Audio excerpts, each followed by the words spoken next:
The old man's hands were steady as he lifted the coffee cup, though the years had carved deep lines into his weathered skin. Ethan Cole sat on the porch of the Double C Ranch, watching the morning sun paint the Texas hills in shades of gold and amber. 73 years old now, and every one of those years showed in his face, in his posture, in the deliberate way he moved. But his eyes were still sharp, still clear, still the eyes of a man who had seen things worth remembering. Across from him, Daniel Warren Jr. balanced a notebook on his knee. The young lawyer looked eager, pen poised, ready to capture history before it faded into dust like everything else out here eventually did. "Mr. Cole," Daniel began, his voice carrying that educated Eastern Polish that marked him as someone from away. "My father said you saved 17 children from Virgil Grant's operation, but it started with just one girl. Tell me about her." Ethan took a long sip of coffee. Let the silence stretch. He had learned over 7 decades that silence could say more than words ever could, that sometimes the space between speaking mattered more than the speaking itself. Save. The word came out rough, scraping against the morning air like boot leather on stone. "That's a grand word for what I did. I just stopped. When every reason said I should keep riding." He paused, looked past Daniel at the corral where 4 horses grazed peacefully. Ghost had been dead 16 years now, buried on the hill under the cottonwood. But Ethan could still see him sometimes in the early morning light, gray coat, gleaming eyes that had learned to trust again. "You want the truth?" Ethan continued, his gaze coming back to Daniel. "I almost didn't. Almost rode right past her. Would have been easier, would have been smarter, but I didn't." His eyes grew distant, seeing not the ranch as it was now, but as it had been. Seeing the road, the heat, the choice that had defined everything that came after. And that one choice, that one goddamn choice, meant everything that followed. Daniel leaned forward, notebook forgotten for a moment. "What made you stop?" Ethan smiled, a ghost of expression that came and went like cloud shadow on the hills. "Son, if I knew that I'd have done it sooner, would have saved myself a lot of grief." He set down his cup with the careful precision of a man who had learned to control what he could control. "But you want the story. The real story, not the newspaper version or the version that gets told at reform conferences. You want to know what actually happened on that road in 1875. "Yes, sir." "Then listen close, because some stories you only get to tell once." The morning air carried the sound of children waking in the dormitory, their voices rising like bird song. 24 children lived on the ranch now, with more expected by next spring. All of them finding their way towards something that looked like hope, felt like family, tasted like a future they could shape with their own hands. But it had started with one, just one, and that Ethan supposed was where any honest story had to begin. Texas Panhandle, June 1875. The heat came down like a physical weight, pressing against skin, squeezing moisture from the air, turning the world into a shimmering haze of dust and desperation. Ethan Cole had been riding since dawn, 4 days out from San Antonio, with $340 in a leather pouch at his hip. 3 months of work, his and Samuel's, reduced to paper and coin. Not much, but enough to keep the Double C running through another winter, if they were careful, if they were lucky, if the weather held and the cattle didn't sicken and the 100 other things that could destroy a ranch operation stayed at bay. At 42, Ethan knew better than to count on luck. Rowan, his gelding, showed signs of favoring the left foreleg. Not lame yet, but getting there. They needed to stop, find water, rest before the heat peaked. Another hour, maybe 2, and then camp until evening when the temperature dropped enough to make travel bearable again. The mesquite trees along the trail cast shadows too thin to offer real shelter. Everything out here was thin, stretched, barely surviving, including the men who tried to claim this land as their own. Including Ethan had learned hope itself. 6 years since Emma died. 4 since Sarah followed her into the ground behind the ranch house. 6 years and 4 years, and the numbers meant nothing because the absence remained constant, unchanging a hole in the world that time hadn't even begun to fill. He didn't think about them much anymore, couldn't afford to. Grief was a luxury for men who had time to indulge it, and working ranches didn't leave much time for anything except work. But sometimes on long rides like this, when the only sounds were hoofbeats and wind, the memories came anyway. Emma's laugh, Sarah's hands in the garden. The life they'd been building before fever took it all away. Ethan shook his head, focused on the present, on Rowan's gate, on the horizon, on anything except the past. That's when he saw movement. 20 yards off the trail beneath a scraggly mesquite that offered more suggestion of shade than actual relief from the sun.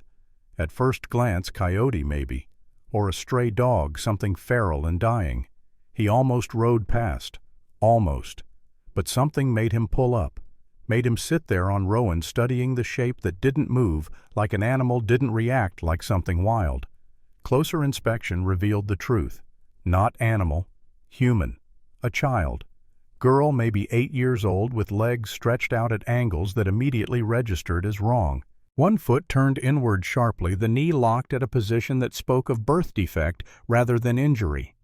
Her dress had probably been blue once, but was now the color of dust, of road, of everything that ended up on the ground and stayed there. But what stopped Ethan cold, what made his hands tighten on the reins and his breath catch in his throat, was her stillness. Not the stillness of sleep, not the stillness of rest. The stillness of waiting, of resignation, of someone who had moved beyond fear into that territory where nothing mattered anymore because the end was already decided. She was waiting to die. Ethan sat on Rowan for 5 full minutes, just watching, just thinking, running the calculations that survival demanded. Wagon tracks leading west maybe half a day old. Deep ruts, multiple wheels, the signature of a train heading for Oregon or California or wherever hope supposedly lived these days. No bodies visible, no scattered belongings, no signs of Indian raid or bandit attack or any of the violence that regularly decorated this stretch of country. Just the girl, alone, left behind. The calculations continued cold and practical as arithmetic. Bringing her back meant feeding her. The ranch barely broke even most years. Every mouth to feed meant less margin, less security, less chance of surviving the next drought or hard winter or cattle disease. Bringing her back meant questions. Cedar Springs already whispered about 2 unmarried men living alone on remote property. Adding a child, especially a girl, would turn whispers into accusations. Bringing her back meant responsibility, connection, the risk of caring again about something that could be taken away. She's crippled, a voice in his head observed with brutal clarity. What use is she on a working ranch? Can't ride, can't run, can't do heavy labor that's needed. The thought disgusted him even as he thought it. Sounded like something his father would have said back when the old man still drew breath and made everyone around him wish he wouldn't. But it was also true. Practical truth, the kind that didn't care about feelings or fairness or what ought to be. Resources were limited. Every decision had consequences. Every choice carried cost. The counter-thought came unbidden. Emma had loved injured animals. Birds with broken wings, rabbits caught by predators and somehow escaped, possums that played dead too long and got stepped on. She'd bring them to the barn, make little nests from straw, beg Ethan to let her keep them until they healed. Sarah would shake her head, practical as always. "Ethan, we can't save everything." But Emma's eyes would shine with that particular light that children have, that absolute conviction that the world could be fixed if you just tried hard enough. And Ethan had always said yes, always, even when the animals died anyway, even when the effort seemed wasted. He'd said yes because Emma asked, because her hope deserved protecting, even if the animals couldn't be saved. "This isn't Emma," the practical voice insisted. "This isn't your second chance at being a better father. This is a crippled child you don't know with problems you can't solve." But the other voice, quieter but more insistent, asked a different question. What kind of man rides past this? And more importantly, what kind of man do you want to be? Ethan had spent 6 years asking himself why Emma died, why Sarah followed, why he'd been spared when they hadn't. The answers never came, but the questions remained gnawing at him in the dark hours before dawn. Maybe there were no answers. Maybe there was just this. Choices. Small ones. Made in moments that didn't feel significant, but somehow were. The girl shifted slightly and her head lifted. She looked directly at him with eyes the color of creek water in winter. Gray and cold and far too old for her face. No pleading in those eyes, no begging. Just assessment. She measured him the same way he'd been measuring her. Calculating, deciding, reading the moment with the clarity that only people who've lost everything seem to possess. When she spoke, her voice carried across the distance with startling steadiness. No tears, no panic, just words. Are you real, or am I already dead? That question decided it. Ethan dismounted. His boots hit the hardpan with a sound like judgment, like commitment, like the moment when retreat becomes impossible and the only direction left is forward. He walked toward her slowly, deliberately, keeping his movements visible and unthreatening. Out here, sudden motion could startle, could trigger flight or fight responses that got people hurt. Up close, the details became clearer and worse. Her skin had the papery texture of severe dehydration, lips cracked and bleeding, cheeks hollow, arms thin enough to show bone structure through the skin. Maybe 18 hours from death, maybe less. You hurt. His voice came out rougher than intended, rusty from disuse. He talked to Samuel at the ranch, but that was different. Samuel understood silence. This required actual words. My leg. She gestured with one thin hand. It's always been twisted. I was born that way. Not an excuse, not an apology. Just information delivered with the flat effect of someone who'd explained this too many times to expect sympathy anymore. Where's your folks? Something moved behind her eyes then. Grief so raw and recent, it might still be bleeding somewhere inside her. Dead. Fever took them both 3 weeks ago, just after we joined the wagon train in Louisiana. And the wagon train? Left yesterday morning. Her voice stayed level, matter-of-fact, reporting weather or crop prices or any other mundane truth. Mr. Henderson said I was slowing everyone down. Said they had to make Oregon before the snows came, and they couldn't afford to wait for a crippled girl who couldn't even walk right. The casual cruelty of it landed like a fist to Ethan's gut. He'd seen hard decisions made on the trail, seen people left behind when they got too sick to travel, seen supplies abandoned when loads got too heavy. The frontier demanded harsh choices sometimes, but a child whose only crime was being born with a twisted leg. That crossed a line Ethan hadn't known existed until this moment, standing here in the merciless heat, looking down at a girl who'd been discarded like trash. When did they leave you? The question came out harder than he intended. Yesterday morning. She looked up at the sun, squinting. I thought maybe they'd come back, that maybe Mr. Henderson would change his mind, but they didn't. No, they wouldn't. Wagon masters didn't turn around, couldn't afford to. Schedule was everything on the trail. Every day of delay meant risking winter in the mountains, risking supplies running short, risking the 1,000 things that could kill a wagon train that moved too slow. So they'd made their choice, the practical choice, the survivable choice, the wrong choice. Ethan crouched down, bringing himself to her level. Up close he could see she'd been crying, though the tears had long since dried to salt tracks on her dirty face. Could see the resignation that sat on her like a physical weight. What's your name? Lily. Lily Grant. She studied him with those ancient gray eyes. Are you going to leave me too? The question carried no accusation, just curiosity. Just a request for information from someone who'd learned not to expect much from the world or the people in it. Ethan thought about his answer, thought about the ranch waiting up north, thought about Samuel who'd ask questions but wouldn't judge, thought about Emma who would have demanded he bring this girl home, thought about Sarah who would have sighed and started figuring out sleeping arrangements, thought about what kind of man rode past. No, he said, and the word felt like signing a contract written in his own blood. "I'm not going to leave you." He saw the disbelief flash across her face, saw hope try to kindle, and then get immediately smothered by learned wariness. She'd been promised things before, probably, been told things that turned out to be lies. "You mean it?"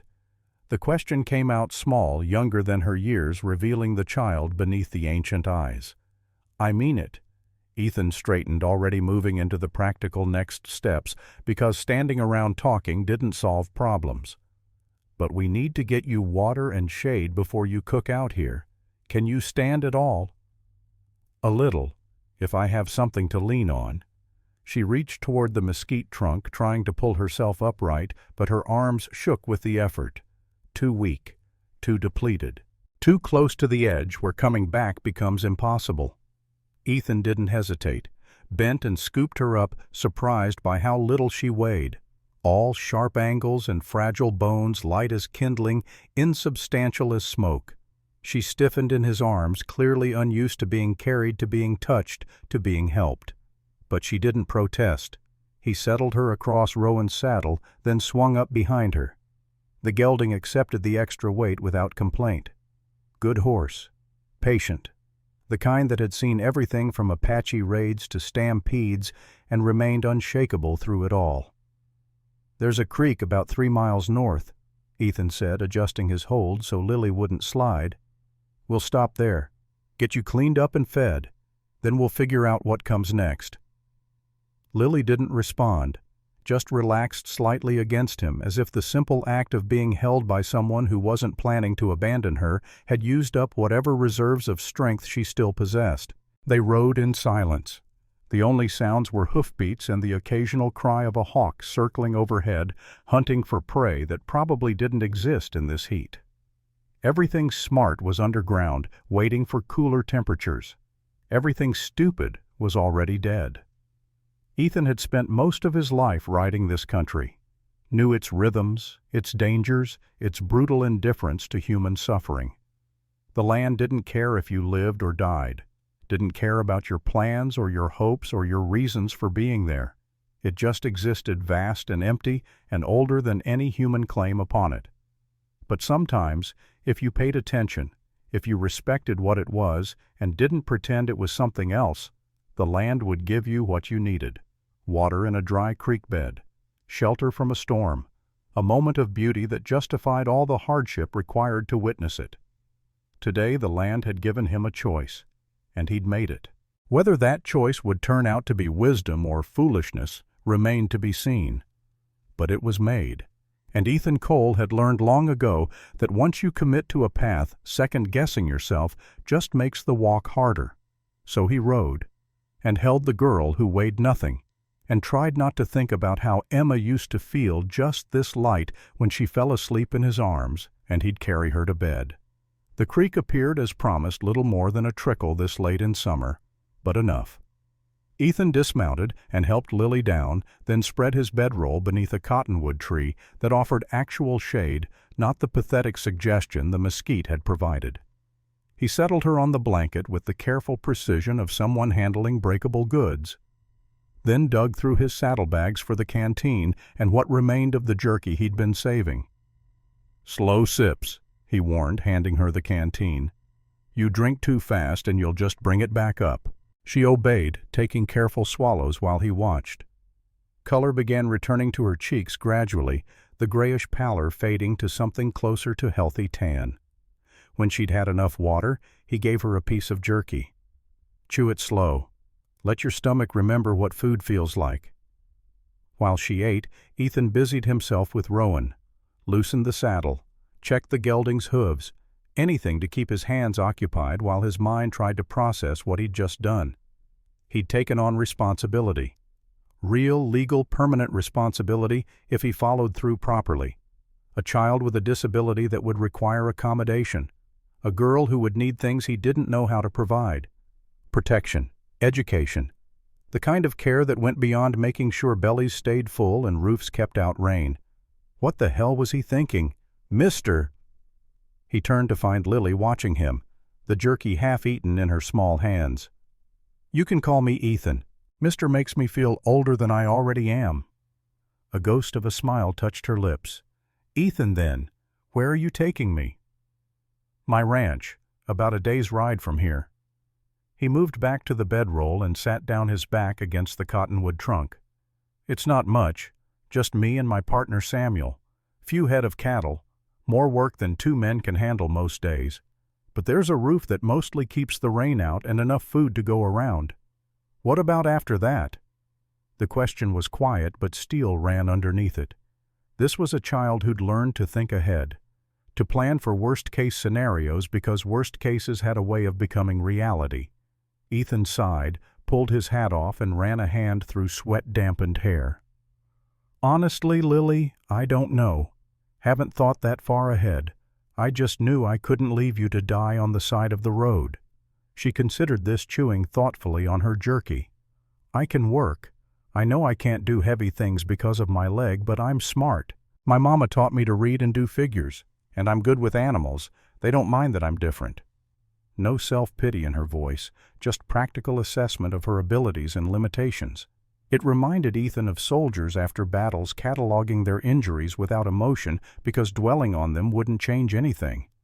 We'll figure it out, he said, and was surprised to find he meant it. One day at a time. That's all any of us can do out here anyway.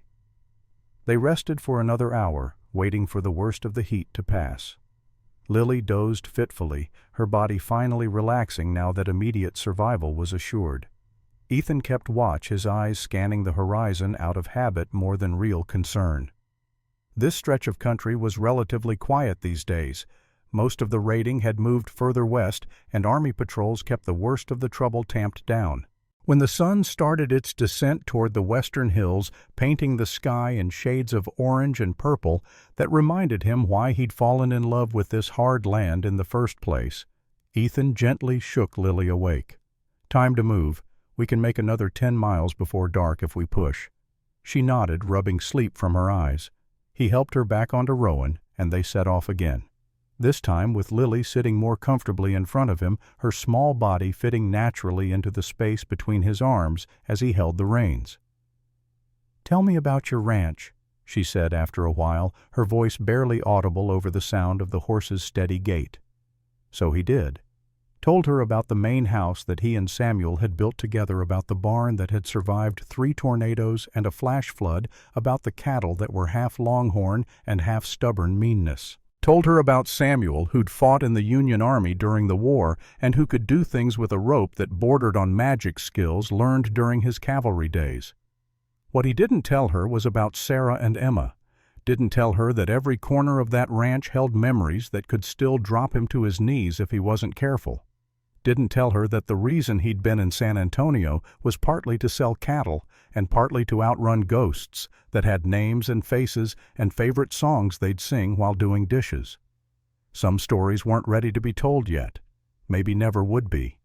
They made camp that night under a sky so full of stars it looked like someone had punched holes in a black blanket and hung it over the world. Ethan built a small fire and made coffee while Lily sat on his bedroll watching him with those disconcerting gray eyes. "My papa used to make coffee," she said suddenly. "He said it was the only thing that made mornings worth facing." Ethan poured some into his tin cup and handed it to her. "Your daddy was a smart man." She took a sip and made a face. "It's bitter. Life's bitter sometimes. Coffee's just honest about it." He poured himself a cup and settled across the fire from her. "Tell me about them. Your folks." Lily was quiet for so long he thought she might not answer. Then slowly words began to emerge. Tentative at first, then gaining strength like a creek after rainfall. Her father had been a teacher in Louisiana, her mother a seamstress. They'd sold everything to join the wagon train, dreaming of land in Oregon where they could start fresh, where her father could teach and her mother could sew, and Lily could grow up somewhere that didn't treat her twisted leg like a curse from heaven. The fever had come on fast. First her mother, then her father. Within a week both were dead and buried in shallow graves along the trail marked only by crude wooden crosses that would rot and fall within a season. "Mr. Henderson said he'd look after me," Lily said, staring into the fire. "He promised my papa right before he died. but I think he forgot as soon as we put them in the ground. Some men's promises aren't worth the breath it takes to make them. Are your promises worth something? The question caught him off guard. He looked at her across the flames, this small, broken thing that had already learned to measure a man's worth by his actions rather than his words. I try to make them so, he said finally. Can't say I've always succeeded, but I try. She nodded, as if this satisfied her. They finished their coffee in silence, and when Lily's eyes began to droop, Ethan made her a bed from his blankets and his saddle. She was asleep within minutes, curled on her side like a child, half her age, one hand tucked beneath her cheek. Ethan sat up late drinking coffee and watching the fire burn down to coals.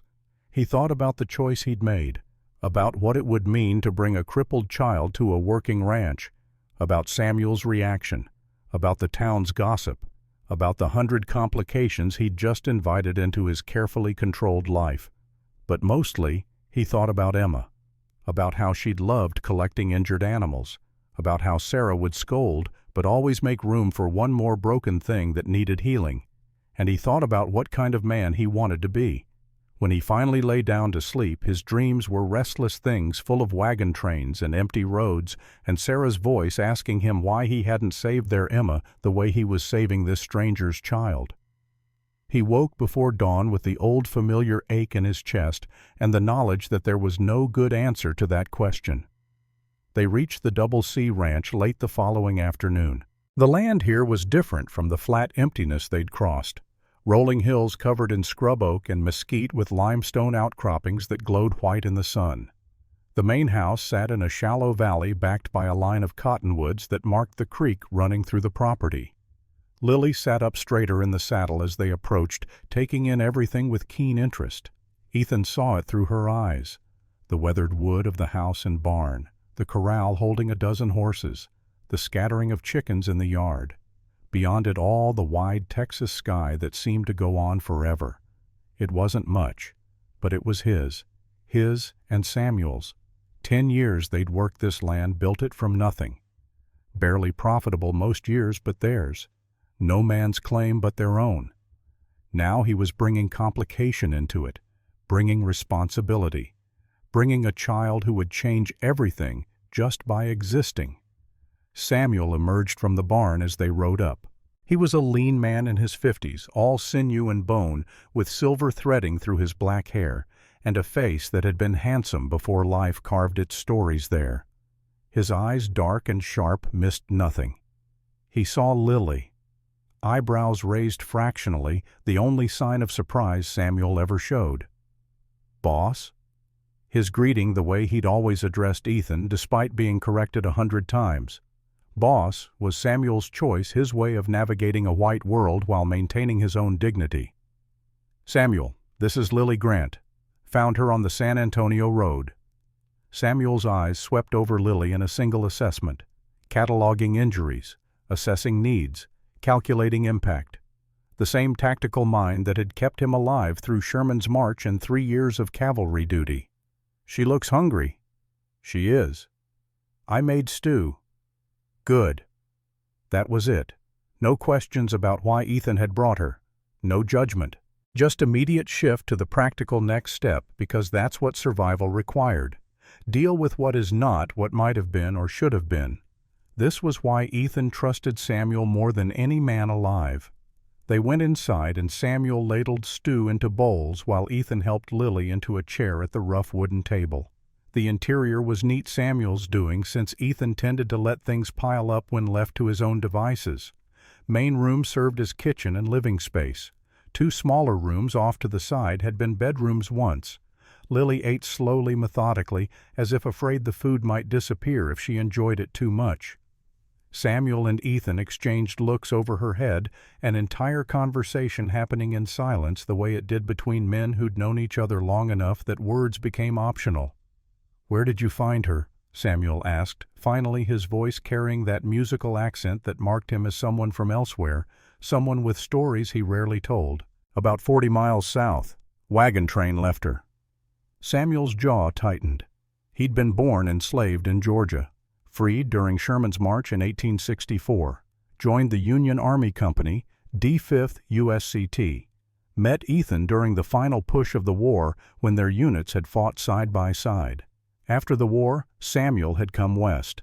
No family left alive. No ties. Nothing keeping him anywhere, so he'd chosen nowhere in particular and ended up here helping Ethan carve a ranch from scrubland and stubborn hope.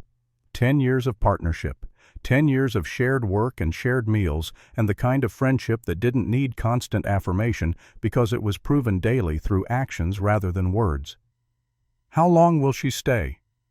Samuel's question carried no judgment, just practical inquiry. Don't know yet.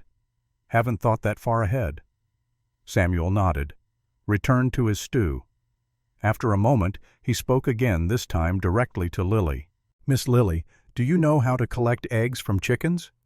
She looked up, swallowing her mouthful of stew before answering. No, sir, but I can learn. Good. Because chickens are temperamental creatures and they don't like strangers. You'll need to introduce yourself properly. A small smile touched Lily's lips. How do you introduce yourself to a chicken? Very carefully, and with respect. They may be small, but they have long memories for those who wrong them. It was the first time Ethan had heard her laugh. A small sound, tentative and rusty from disuse, but a laugh nonetheless. And for just a moment she looked like what she was, a child, not a survivor or a victim or a problem to be solved, just a child who'd been given permission to find something amusing. That night, after Lily had fallen asleep on a pallet Samuel made up in the corner, the two men sat on the porch drinking whiskey and watching the stars emerge. She can have Emma's room, Samuel said quietly. The words landed like a fist. Ethan's hands tightened on his cup. That room's been closed for 6 years. I know, and it needs to be opened. Keeping it sealed like a tomb doesn't bring her back. You know this, Hefe. Hefe, boss. The word Samuel used when he was being both deferential and insistent, a trick of language that let him push without seeming to push. It's not that simple. It never is. But the girl needs a bed. Emma's room has a bed. The mathematics are not complicated. Ethan drank his whiskey. Let the burn distract him from the tightness in his chest. What if I can't do it? What if I open that door and it's too much? Then it's too much, but you won't know until you try. And trying is better than this half-life you've been living. You think bringing a crippled girl into our operation is going to fix me? Is that what this is? Samuel turned to look at him, his dark eyes reflecting starlight. I think you stopped on that road for a reason. Maybe that reason is her. Maybe it's you. Maybe it doesn't matter which, because the result is the same. You made a choice. Now you follow through. They sat in silence for a while. Then Samuel stood stretching with an audible crack that spoke of age and old injuries that never quite healed right. I'm going to bed. Tomorrow we'll see if she can actually handle chickens, or if I was wrong about her having a gentle spirit. He paused at the door. For what it's worth, I think you did the right thing. Emma would have approved. He went inside, leaving Ethan alone with the whiskey and the stars and the weight of choices that couldn't be unmade. The next morning dawned clear and hot, another in an endless succession of clear, hot days that defined Texas summers. Ethan woke early as always, body trained by decades of ranch work to rise with the sun regardless of how little sleep he'd gotten. He found Lily already awake, sitting on her pallet and watching the room with those ancient gray eyes. She'd folded the blanket's neatly precise corners that spoke of a mother who'd taught discipline along with affection. Morning, Ethan said, his voice still rough with sleep. Morning, Mr. Cole. Just Ethan. We're not formal around here. Samuel appeared from his room already dressed and moving toward the stove to start breakfast. Coffee first, always coffee, then whatever else the day required. It was ritual comfort, the small constants that made chaos manageable. Over breakfast, Samuel laid out the day's work. Fence needed mending on the north pasture. 3 horses required breaking for a buyer in town. Garden needed weeding before the heat killed what little was growing in the thin soil. Miss Lily, Samuel said, turning his attention to the girl who sat quietly eating her biscuits. "Would you like to meet the chickens this morning?" She nodded eagerly, the first real enthusiasm Ethan had seen from her. They went outside together, Samuel explaining the finer points of chicken psychology as they walked. Ethan watched from the barn door as Samuel showed Lily how to approach the coop slowly, how to speak softly, how to move without startling birds that startled at everything. The chickens scattered at first, as chickens always did. But Lily sat down on the ground, ignoring the dust and the heat, and began talking to them in a voice too low for Ethan to hear the words. 20 minutes later, the chickens approached her, cautiously at first, then with more confidence. She collected eggs with careful hands, placing each one in the basket Samuel had provided, and not a single shell cracked. When she returned basket full, Samuel examined her work with the seriousness of a general inspecting troops. "Well done. The chickens like you. This is good because chickens are excellent judges of character. If they trust you, I trust you." Lily beamed the expression, transforming her face from something ancient and weary into something closer to what 8-year-old girls were supposed to look like. Over the next few days, Lily found her place in the ranch's rhythm. She couldn't do heavy labor, but she could do light work, collecting eggs, pulling weeds in the garden, helping Samuel prepare meals. Small tasks, but tasks nonetheless. Ways of being useful that didn't require 2 working legs. Ethan watched her carefully, assessing how she moved, what caused her pain, where the limits were. Clinical evaluation born of necessity. If she was going to stay even temporarily, he needed to understand what she could and couldn't do. But he also watched for other reasons. Watched the way she'd pause sometimes, staring at nothing, lost in thoughts too heavy for a child to carry. Watched the careful way she rationed smiles, as if happiness was a limited resource that had to be conserved. Watched how she'd flinch when voices were raised, even in laughter, as if expecting the laughter to turn cruel. She'd been hurt, not just abandoned, but hurt in ways that left marks you couldn't see with eyes. On the 5th evening, Ethan found himself in the barn after dark, working by lantern light.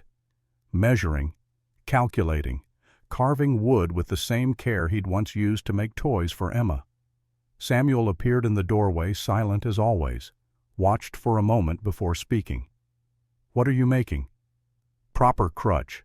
That broom handle she's using is giving her splinters." Samuel moved closer, examining Ethan's work. The careful shaping of wood to fit under an arm. The padding wrapped around the top to prevent chafing. The rubber tip on the bottom cut from an old boot to provide traction on uneven ground. "You measured her." "Had to. Can't make it fit right without measurements. This will take you hours to finish." "Then it takes hours." Ethan didn't look up from his work, his hands steady as they carved. "She needs it. Old one's dangerous. This needed to be done." Samuel was quiet for a long moment. Then he put his hand on Ethan's shoulder, squeezed once, and left without another word. Ethan worked until midnight, getting it right. Not fast. Right. When he finally finished, he held the crutch up to the lantern light, checking every surface, testing every joint, making sure it would hold up to daily use. In the morning, he presented it to Lily without ceremony. Just walked up and handed it to her. "Try this." She took it, confusion clear on her face. Then understanding dawned as she positioned it under her arm. It fit perfectly, the height exactly right, the padding soft against her skin. She walked across the yard. Faster, steadier, more confident than she'd moved since arriving. "It's perfect." Her voice carried wonder, disbelief, gratitude, all mixed together. "How did you know the right size?" "Measured you while you were working in the garden. Didn't think you'd notice." "But why? The old one worked." Ethan shifted his weight, uncomfortable with the direction this conversation was heading. Worked and worked well are different things. You need proper tools to do good work. This is just a tool. But Lily saw through him the way children often do, seeing the truth adults try to hide. "No one's ever made anything just for me before." He didn't know what to say to that. Didn't have words for the tightness in his chest or the way her gratitude felt both good and painful at the same time. "If it doesn't fit right, I can adjust it," he said, finally retreating to practical ground because practical ground was safe. "No, It's perfect. You made it perfect." She walked away then, testing her new mobility, leaving Ethan standing in the yard, feeling like he'd just committed to something far bigger than a piece of carved wood. That afternoon, Lily discovered Ghost. The gray stallion lived in the far corral, isolated from the other horses. Ethan had bought him 3 months back from a man in town who'd been planning to shoot him. "Too dangerous," the man had said. "Attacks anyone who gets close. Better to put him down than risk someone getting killed." Ethan had paid $20, probably 15 more than the horse was worth. But he couldn't watch an animal be destroyed for being afraid. So he'd brought Ghost home, given him space, and hoped time would gentle what violence hadn't managed to break completely. So far, no progress. The horse remained wild, terrified, lashing out at anyone who approached. Lily heard the noise from the corral, the sound of hooves striking wood, the shrill whinny that spoke of fear or anger or both. She made her way over, moving easily now with her new crutch, and Ethan followed when he realized where she was heading. "Stay back from that one," he warned, appearing at her elbow. "He's not safe." "What's wrong with him?" "Previous owner beat him badly. Some things are broken too badly to fix." Lily moved closer to the fence despite his warning. Ghost pressed himself into the far corner of the corral, his eyes rolling white, his entire body trembling. She stared at the horse for a long moment. Then she spoke, her voice too soft for Ethan to hear the words, but loud enough for the horse to register sound. Ghost's ears flickered forward slightly. Listening. Lily continued talking. About the wagon train. About her parents. About the feeling of being left behind. About how people hurt you just because they could. About being called broken when you were just scared. The horse gradually stopped trembling. His breathing slowed. His ears remained forward, tracking her voice. "I know what it's like," Lily said louder now, and Ethan could hear the conviction in her words. "When people hurt you just because they can. When they decide you're not worth the trouble of being kind to." She turned to look at Ethan. "You don't believe that." "Believe what?" "That some things are too broken to fix. If you believed that, you wouldn't have brought me here." The observation landed with uncomfortable accuracy. Ethan had no answer, stood there watching this child who saw too much, understood too much, challenged too much. "But you're not broken," Lily said, turning back to the horse. "You're scared. There's a difference."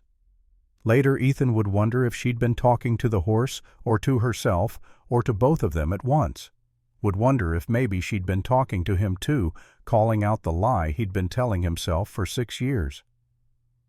That night, as the sun painted the western sky in shades of fire, Ethan found himself thinking about broken things. About Emma and Sarah taken by fever he couldn't fight. About the ranch that barely survived year after year. About a horse too traumatized to trust, and a girl whose leg would never straighten, and his own heart that had stopped beating properly the day he'd buried his daughter. All of them broken in different ways. All of them still here, still functioning, still mattering despite the damage. Maybe Samuel was right. Maybe trying was better than this half-life he'd been living. Maybe opening Emma's room and letting another child sleep there wouldn't erase his daughter's memory, but would honor it instead. Maybe broken things could still be useful, could still build, could still matter. He didn't know, but he was starting to suspect.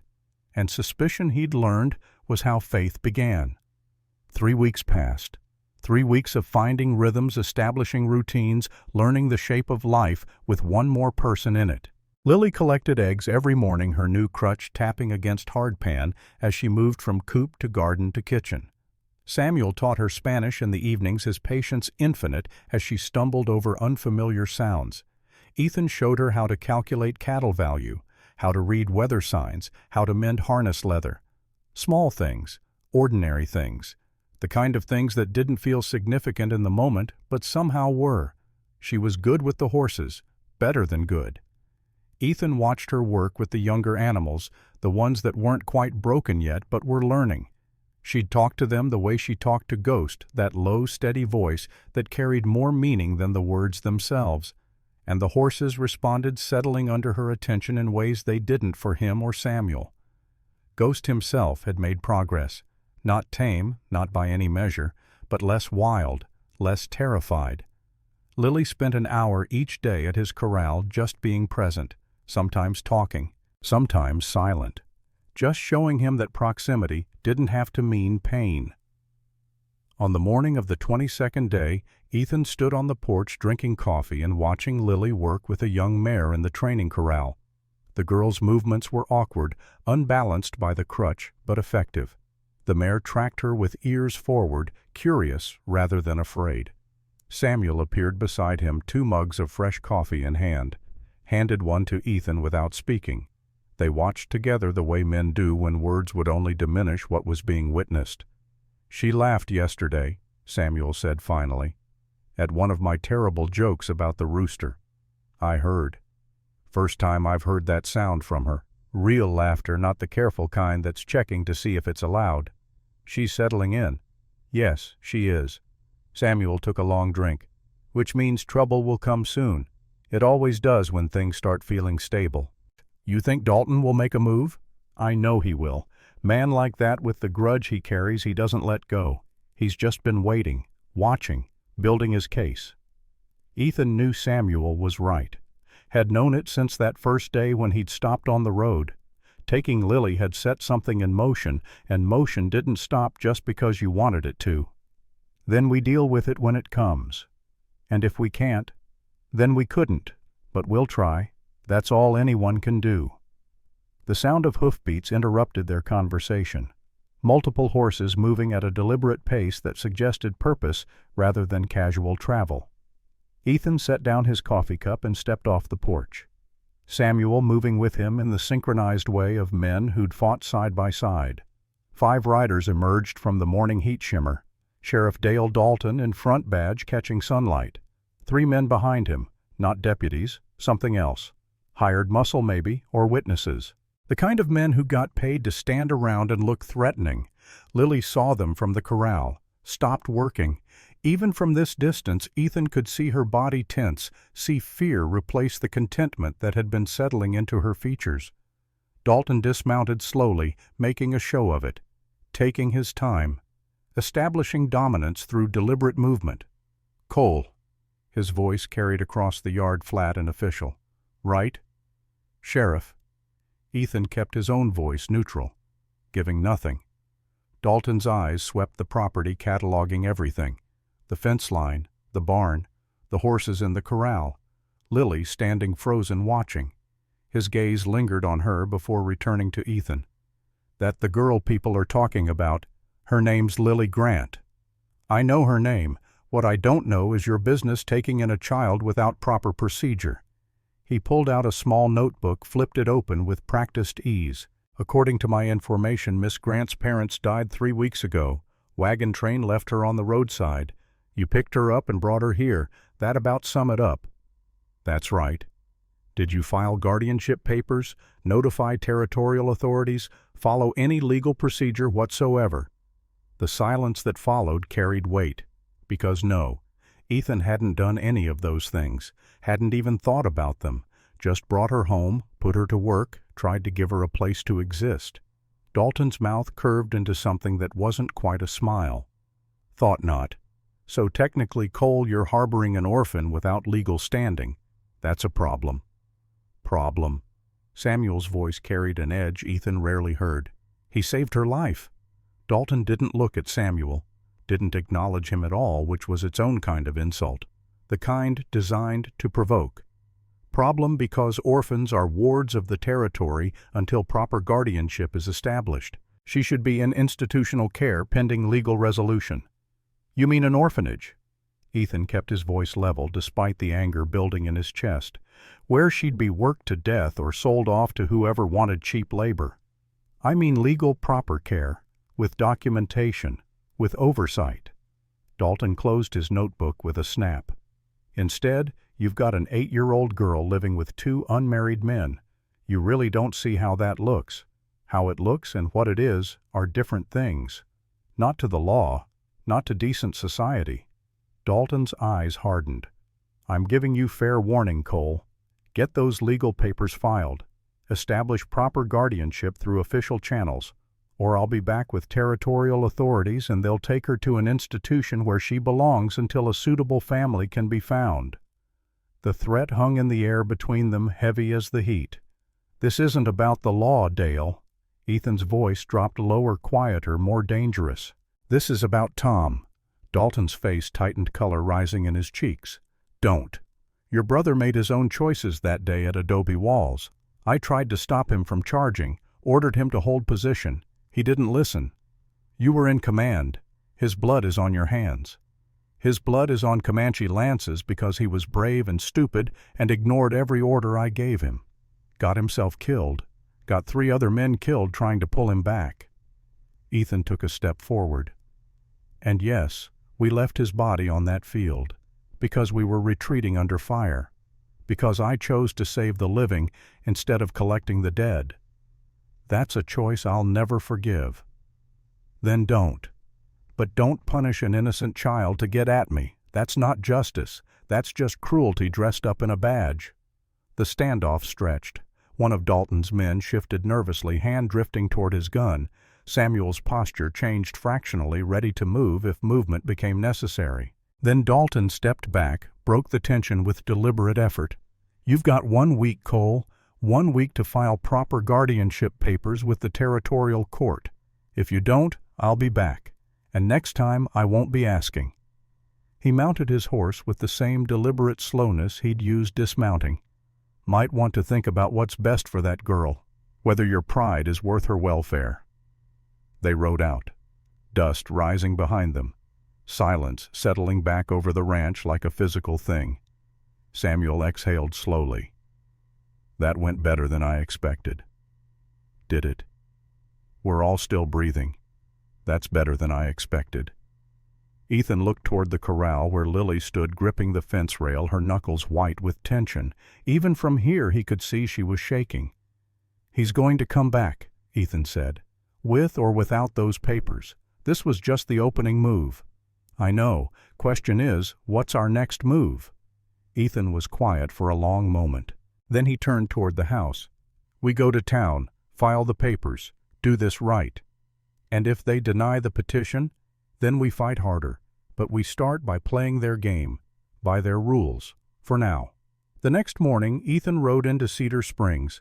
The town sat squat and permanent in the Texas heat buildings that had survived long enough to believe they might survive longer. General store, saloon, blacksmith, church at the far end, looking newer than everything else, as if salvation was an afterthought added once survival was assured. The territorial office occupied a corner of the general store run by Patterson, the store owner, a man whose wife had already made clear her opinions about Ethan's arrangement with Lily. Ethan pushed through the door. Bell jangled. Patterson looked up from his ledger, recognition followed immediately by calculation. "Cole, what brings you in?" "Need to file guardianship papers." Patterson set down his pen with careful precision. "Guardianship papers. For that girl you took in. For Lily Grant, yes. Relation to you? None. Found her abandoned. Wagon train left her to die." Patterson's expression shifted to something approximating interest.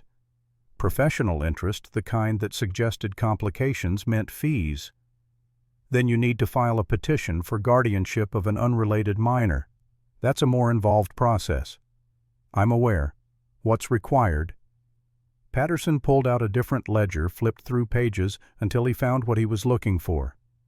"Formal petition filed with Territorial Court in San Antonio. Requires hearing before a judge. Requires documentation proving your fitness as a guardian." "What documentation?" "Proof of financial stability, account statements, property deed, character references from at least 3 upstanding citizens, home inspection by a territorial agent to ensure suitable living conditions, filing fee of $25. Patterson looked up. "Timeline for hearing is typically 4 to 8 weeks depending on the judge's schedule. $25, half the cash Ethan had on hand after the cattle sale, but necessary. And during those 4 to 8 weeks, child remains in your care pending the hearing, unless authorities determine otherwise for her safety. Translation clear enough. Dalton could still take her any time he wanted. I'll need those forms. There are no forms. You write a formal petition letter explaining the circumstances and your request. I can provide examples if you need guidance. Patterson named a price. $5 for the consultation and sample documents. Ethan paid, took the papers, spent the next hour in the saloon's back room writing out his petition in careful block letters, trying to make the story sound reasonable on paper when it felt anything but reasonable in his head. Found girl dying on roadside. Brought her home. She works hard, contributes, has nowhere else to go. Request permanent guardianship to provide stable home and future. The words looked inadequate, felt inadequate, but they'd have to do. He filed the petition that afternoon, $25 lighter, scheduled for a hearing in 6 weeks barring complications. 6 weeks. Plenty of time for things to go wrong. The character references proved harder than expected. Ethan needed 3 upstanding citizens willing to vouch for him in writing, willing to tell a territorial judge that an unmarried man could properly raise a young girl. In a town where gossip spread faster than prairie fire, that was asking a lot. He tried Doc Williams first.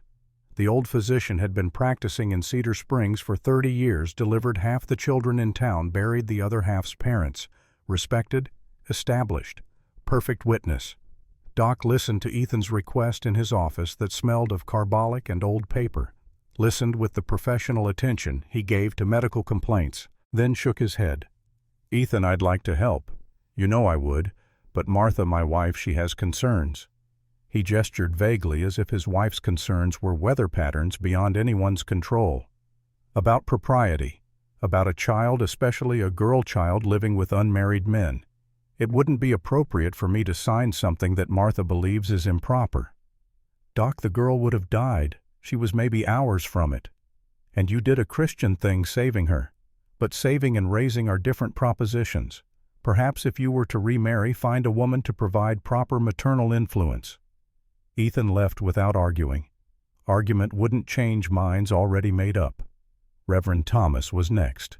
The preacher listened in his church office, fingers steepled expression, thoughtful in that way preachers had when they were preparing to say no gently. Brother Cole, while I admire your Christian charity, the church elders have expressed concerns. An unconventional household raises questions. Without a woman's influence, how can proper moral education be provided? Children need mothers, not just fathers. The girl needs food and shelter and someone who won't abandon her. I can provide those things. Can you provide guidance in matters of female modesty?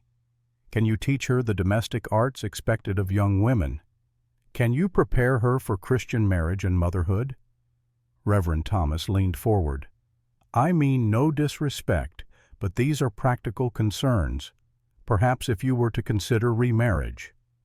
Everyone had the same solution, as if finding a wife was something you could do in a week, as if marriage was a business arrangement rather than a bond that required time and trust and things Ethan didn't have to give.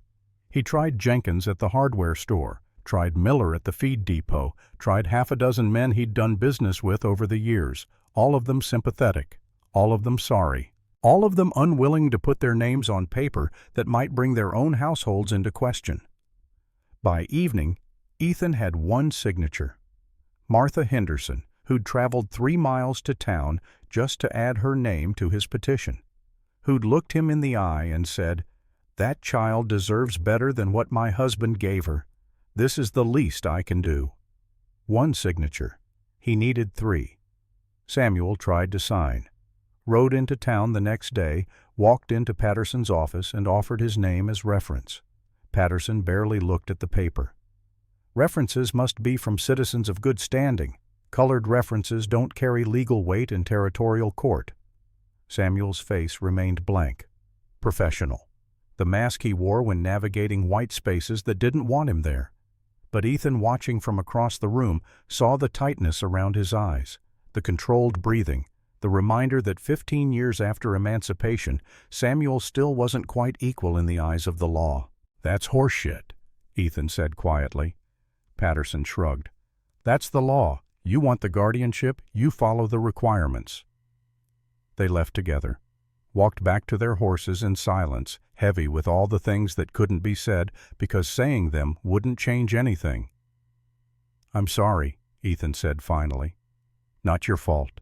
This is how the world works. We both know that." Samuel mounted his horse with the easy grace of someone who'd been riding since before he could walk. "But we need 2 more signatures. You have any ideas?" Ethan shook his head, then stopped. "Maybe. William Dunn, rancher north of here, fought with me during the Indian campaigns, owes me a favor from when I pulled him out of a bad cattle deal. Will he sign? Don't know, but I'm running out of people to ask." William Dunn did sign, rode out to his ranch, explained the situation, and Dunn listened with the attention of a man who understood that sometimes you helped people not because it was easy, but because it was right. "Your ranch, your business, who you keep there," Dunn said, signing the paper with firm strokes. "Anyone who says different can answer to me." That made 2. The 3rd signature came from an unexpected source. Dr. Marcus Webb from San Antonio, who'd served as medical officer during Ethan's cavalry days. Ethan sent him a telegram explaining the situation, not expecting much. But Webb rode out 2 days later, examined Lily to verify she was being properly cared for, and added his name to the petition. "You're a good man, Cole. Always were. If you say this girl needs you, then she needs you. That's enough for me." 3 signatures. Barely, but enough to file. The hearing was scheduled for 6 weeks from filing. September 15th. Judge Marcus Whitmore presiding in San Antonio. 6 weeks. 42 days. And in that time anything could happen. 4 days after filing the petition, a telegram arrived.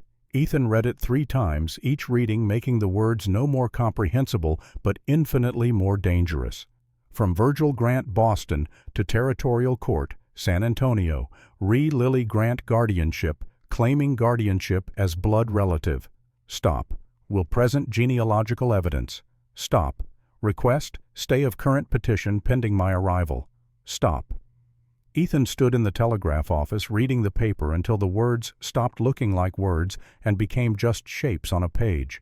Shapes that meant everything was about to get much more complicated. Problem. The telegraph operator tried to look disinterested and failed. Nothing I can't handle. Lie. But a necessary one, because showing weakness invited predators, and there were enough predators circling already. He rode back to the ranch slowly, mind working through implications. Virgil Grant, blood relative, genealogical evidence. The words suggested preparation, suggested resources, suggested a man who did this professionally, acquiring children through legal mechanisms that looked legitimate on paper. Samuel met him at the corral, reading Ethan's expression before he'd even dismounted. "What happened?" Ethan handed him the telegram, watched Samuel's face as he read, watched the calculation happen behind his eyes. "Who is Virgil Grant?" "Don't know, but I'm going to find out." That night Ethan sat Lily down at the kitchen table. Serious conversation, the kind that couldn't be avoided no matter how much he wanted to protect her from it. "Lily, I need to ask you something important. Did your mother have any siblings, any brothers or sisters?" Lily shook her head immediately. "No, Mama always said she was an only child, that she wished she'd had brothers or sisters, but it was just her." "You're certain?" "Yes, she told me stories about growing up lonely, about being the only child and wishing for playmates. She wouldn't make that up." "What about your father's side? Any aunts or uncles there?" "Papa had one brother, Uncle James, but he died in the war. Mama showed me his name on a memorial in Louisiana before we left."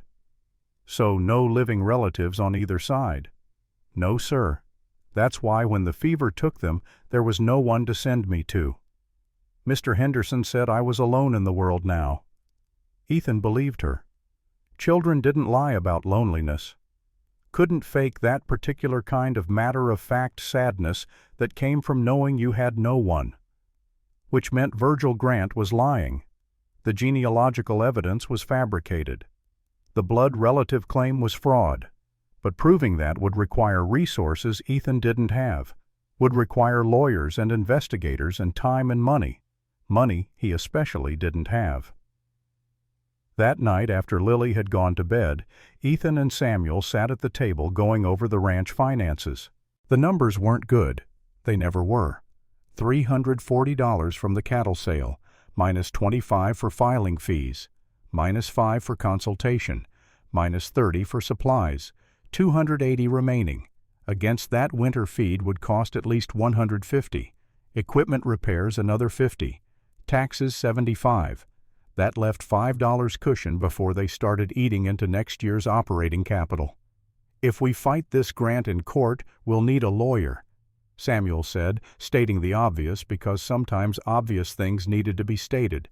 "Real lawyer, not just filing papers ourselves." "I know. Lawyers aren't cheap, good ones especially." "I know that too." Samuel was quiet for a long moment. Then he pulled out the bottom drawer of the dresser in his room and returned with a small leather pouch, counted out bills on the table, $43. "My savings. Take it." Ethan stared at the money. "Samuel, that's everything you have." "And what good is having it if we lose her? Money's just paper. That girl is real. I can't take your savings." "You're not taking. I'm giving. There's a difference." Samuel pushed the bills toward Ethan. "We're partners. Been partners 10 years. Her problems are our problems. So take the money and hire the lawyer and let's fight this properly." Ethan looked at the money, at Samuel, at the choices that kept narrowing down to fewer and fewer options until there was really only one path forward. "Thank you. Don't thank me. Just win." Even with Samuel's savings, they didn't have enough. Hiring a lawyer would cost at least $150, maybe $200 if the case got complicated, which left them short by almost $100. There was only one source for that kind of money. One option Ethan had been avoiding, because once you went down that road, there was no going back. The next morning he rode into Cedar Springs and went to the bank. Thomas Hartley, the banker, looked up from his desk as Ethan entered. Recognition followed by professional interest. Bankers loved problems. Problems meant opportunity. "Mr. Cole, what can I do for you?" "I need to mortgage the ranch." Hartley's eyebrows rose fractionally. In 15 years, Ethan had never borrowed, never carried debt, paid cash for everything, even when it meant doing without. That's a significant step. "May I ask why?" "Hiring a lawyer, fighting a custody case, need $200. Hartley pulled out a ledger, began running calculations with the practiced ease of someone who'd done this 1,000 times. The Double C is appraised at approximately $800.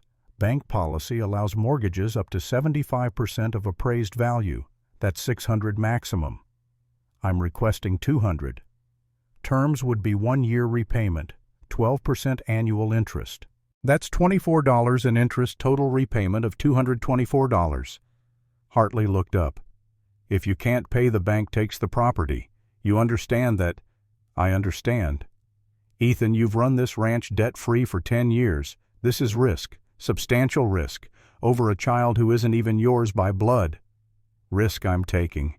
Hartley studied him for a long moment, then pulled out mortgage papers and began filling them in. "Your funeral. Sign here." Ethan signed, watched his signature commit everything he'd built to a gamble on a girl he'd known for 5 weeks, watched 15 years of work become collateral for a fight that wasn't guaranteed to go his way. He walked out with $200 in his pocket and the weight of potential ruin on his shoulders. Samuel was waiting outside, saw Ethan's face, knew. Done. Done. No going back now. No. But there wasn't really going back anyway. They hired Daniel Warren, young lawyer from Dallas, 35 years old, and building a reputation for fighting child exploitation cases. He came recommended by Dr. Webb, who'd written that Warren was aggressive, smart, and didn't lose often. Warren arrived at the ranch 2 days later, lean man with intense eyes and the kind of energy that suggested he didn't sleep much because there was too much work to do. He listened to the story, asked questions, took notes, then laid out the situation with brutal honesty. "Virgil Grant is not unknown to me. He runs textile factories in Boston, employs children extensively. His operations are technically legal but morally questionable at best, criminal at worst. I've been building a case against him for months." "Why children?" Ethan asked. "Cheaper than adults, easier to control, less likely to complain about conditions because they're grateful to have work at all." Warren's expression hardened. "He acquires them through various means. False custody claims, buying them from orphanages, taking them from families too poor to fight back. This isn't about family, this is about labor." "Can we prove that?" "I have testimony from 7 former child workers, medical records, financial documents linking Grant to other fraudulent custody cases." Warren looked up from his notes. "But proof isn't enough. We need to establish that his genealogical evidence is false, that he has no blood claim to Lily. That's harder. Lily says her mother had no siblings. An 8-year-old's memory against documented birth certificates and census records. Which do you think a judge will believe?" Warren shook his head. "We need more. I need to go to Louisiana, verify the original documents, find proof that Grant's evidence is fabricated." "How long will that take?" 2 weeks, maybe 3, and it'll cost travel, researchers, document verification." Warren named a figure that made Ethan's stomach drop. "Another $150. Ethan didn't have another $150. Had $200 from the mortgage and Samuel's $43. That was it. Spent $150 on Warren's retainer. That left $93 for everything else, including the trip to Louisiana that would either prove their case or prove they'd been wrong about everything. "I'll get the money," Ethan said, though he had no idea how. Warren studied him. "You're betting everything on this. The ranch, your savings, your future, for a girl you barely know. She's not a stranger anymore." "No, I don't suppose she is." Warren left to begin preparations. 3 weeks until the hearing. 3 weeks to build a case strong enough to defeat a man with resources and experience and no conscience about using both. The waiting was hardest. Days blending together, each one bringing them closer to a confrontation Ethan wasn't sure they could win. He kept working because work was what you did. Mended fence, broke horses, did all the ordinary things that kept a ranch running while his mind worked through scenarios and possibilities and the 100 ways this could go wrong. Lily sensed the tension. Kids always did. She'd ask sometimes careful questions that tried not to seem like asking.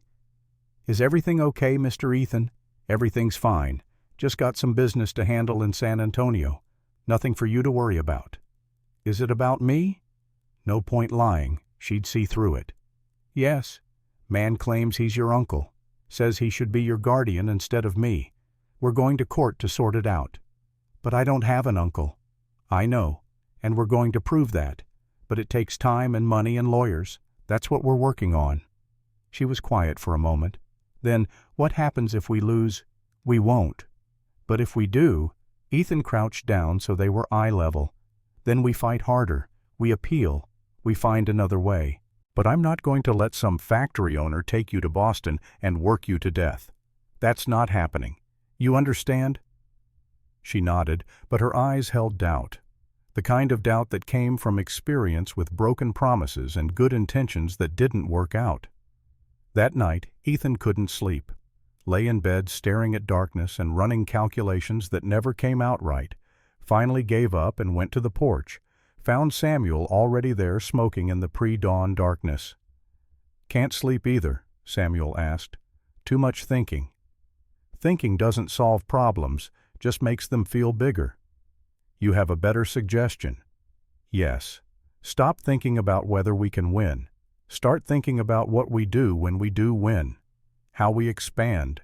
How we help more kids like Lily. How we build something that lasts." "You're awful optimistic for a man who knows how this could end." "Optimism and faith aren't the same thing. I don't know if we'll win, but I know we're doing the right thing. That has to count for something." "Does it? Right things fail all the time. Good people lose." "Yes, they do." Samuel took a long drag. "But they lose less often when they fight smart instead of giving up before the fight even starts." On the morning they were supposed to leave for San Antonio, a buggy appeared on the horizon. Expensive buggy, the kind that suggested money and status and people who didn't sweat in the Texas heat. Ethan watched it approach with a sinking feeling. Trouble. Had to be. The buggy stopped in the yard. Man in his 50s climbed down. Expensive suit-polished shoes despite the dust, everything about him screaming Eastern money and Western discomfort. "Mr. Cole." His voice carried that educated Polish that marked him as from elsewhere. "I'm Howard Blackwood, attorney representing Mr. Virgil Grant of Boston." Behind Blackwood, another man dismounted. Younger. Scarred face with a line running from eye to jaw. Hand resting casual on the gun at his hip. Not a lawyer. Something else. Something dangerous. Samuel appeared at Ethan's elbow rifle, held loose but ready. Blackwood noticed the rifle. Smiled. "No need for weapons, gentlemen. I'm here for conversation. Nothing more." "Then talk," Ethan said. "I understand you filed a guardianship petition for Miss Lily Grant." "That's right. I'm here to inform you that my client, Mr. Virgil Grant, has also filed a petition. He is Miss Lily's great-uncle through her maternal grandmother. He has substantial documentation proving this relationship. Birth certificates, marriage records, census data, all verified by independent researchers. All fake." Blackwood's smile didn't waver. "That's your opinion. The court will decide based on evidence, and Mr. Grant's evidence is, I assure you, substantial. What does Grant want? Simply to fulfill his familial duty, to provide Miss Lily with education opportunity and proper care in Boston, a better life than she could have on a struggling ranch in Texas." Blackwood opened his leather satchel. "However, Mr. Grant recognizes that you've incurred expenses caring for Miss Lily. He wishes to compensate you fairly for your time and trouble." He pulled out a bank draft, held it up so Ethan could see the amount. $500. More than 2 years' profit from the ranch. Enough to pay off the mortgage. Enough to buy winter feed and have money left over. Enough to secure the future Ethan had just gambled away. All he had to do was give up Lily. Samuel inhaled sharply beside him. Ethan could feel the weight of that number, could feel the practical part of his brain calculating what $500 meant, what it could buy, what it could protect. Behind Blackwood, the scarred man watched with dead eyes, patient, waiting. Ethan took the check from Blackwood's hand, studied it. The paper felt expensive, heavy, real in a way that promises and good intentions never could be. Then he tore it in half, tore the halves into quarters, tore the quarters into eighths, let the pieces fall into the dust. "She's not for sale." Blackwood's expression hardened, the professional mask slipping to show something colder underneath. "Very well." The easy way was offered and declined. "We proceed through legal channels. I'll see you in San Antonio next week, Mr. Cole." "Looking forward to it." Blackwood climbed back into his buggy. The scarred man mounted his horse eyes, never leaving Ethan and Samuel. They drove off, dust rising behind them, leaving silence. Samuel exhaled slowly. "That was a lot of money." "It was. We could have used it. We could have. But you didn't even hesitate." Ethan watched the dust settle. "Some things aren't for sale. Should have learned that by now." That evening something unexpected happened. Dale Dalton rode onto the property alone. No deputies, no witnesses, just him on his horse, moving, slow hands visible. Ethan and Samuel met him in the yard, tense, ready for whatever was coming next. Dalton dismounted, looked uncomfortable in a way Ethan had never seen, like a man about to admit something he didn't want to admit. "Cole, need a private word." They walked away from the house, far enough that Lily and Samuel couldn't hear, close enough that Samuel could still shoot Dalton if things went bad. "Listen," Dalton said finally. "I've been contacted by Grant's people. They offered me money to expedite things, to make sure the girl gets transferred to Grant's custody without complications." "How much?" $200. Enough to matter, enough to tempt, enough that most men would take it and not look back. And Ethan waited. Dalton was quiet for a long moment. "I'm not taking it." "Why not?" "Because I'm a bastard Cole. I know that. You know that. But I'm not that kind of bastard. Whatever grudge I carry, it doesn't extend to selling children to men who smell like slavery wrapped in paperwork. This was unexpected. Dalton had spent 10 years looking for ways to hurt Ethan, 10 years of petty harassment and official complications. Now he was turning down money that would let him do exactly that. What changed? Grant's lawyer. Something about him doesn't sit right. Too polished, too prepared. Like he's done this before and knows exactly how it plays out. Dalton looked toward the house where Lily was visible through the window. And that girl, she's not causing trouble. She's not a burden. She's just a kid trying to survive. Feels wrong to use her as a weapon against you. This doesn't square your account for Tom. No, it doesn't. Tom's death is between you and me and won't ever be settled. Dalton's jaw tightened. But Tom wasn't a good soldier. We both know that. Brave but stupid. Charged when he should have held. Got himself killed along with 3 others who tried to save him. Dale, I blamed you because it was easier than blaming him, easier than admitting my brother died because he was reckless and proud and couldn't follow orders. He paused. A child shouldn't pay for my inability to accept that truth. With that, Dalton mounted his horse. I won't help you fight Grant, but I won't help him either. Whatever the court decides, I'll enforce. But until then, you've got one less enemy. He rode off, leaving Ethan standing in the yard trying to process what had just happened. Samuel appeared at his side. Did Dalton just do what I think he did? I think so. I'm not sure. One less enemy is good. Yeah, but one less enemy doesn't win this fight. We still need Warren to find proof. We still need the judge to believe us over a man with documented evidence and unlimited resources. Then we better hope Warren's good at his job. They left for San Antonio 3 days later. Ethan, Samuel, and Lily traveling in the wagon because Lily couldn't ride that far. 2 days on bad roads, camping one night, pushing hard to make the hearing on time. Warren met them at the courthouse. He looked exhausted, like he hadn't slept in days. Probably hadn't, but his eyes were sharp, focused, alive with purpose. I found something, he said without preamble. In Louisiana, Grant's documents reference a birth certificate for Virgil Grant, born 1823 to William and Margaret Grant. Parish records show the certificate exists. But what? The paper's wrong, the ink's wrong, the handwriting doesn't match other certificates from that year. Warren pulled out his own documents. I found the original church register, the priest's actual handwriting. Virgil Grant doesn't appear anywhere. The birth certificate was added later, inserted into the records after the fact. Can you prove that? I brought 3 document examiners. They'll testify. But, Warren's expression darkened, Blackwood will argue they're biased, that I paid them to reach conclusions I wanted. It'll come down to the judge's discretion. What are our chances? Honestly, 50-50, maybe less. Warren looked at Lily, who stood between Ethan and Samuel, looking small and scared. But we have one advantage. What's that? Her. Children's testimony carries weight. If she can tell her story, if she can convince the judge she knows her own family history, that might be enough. She's 8 years old. I know, but she's our best chance. The hearing was set for 9 a.m.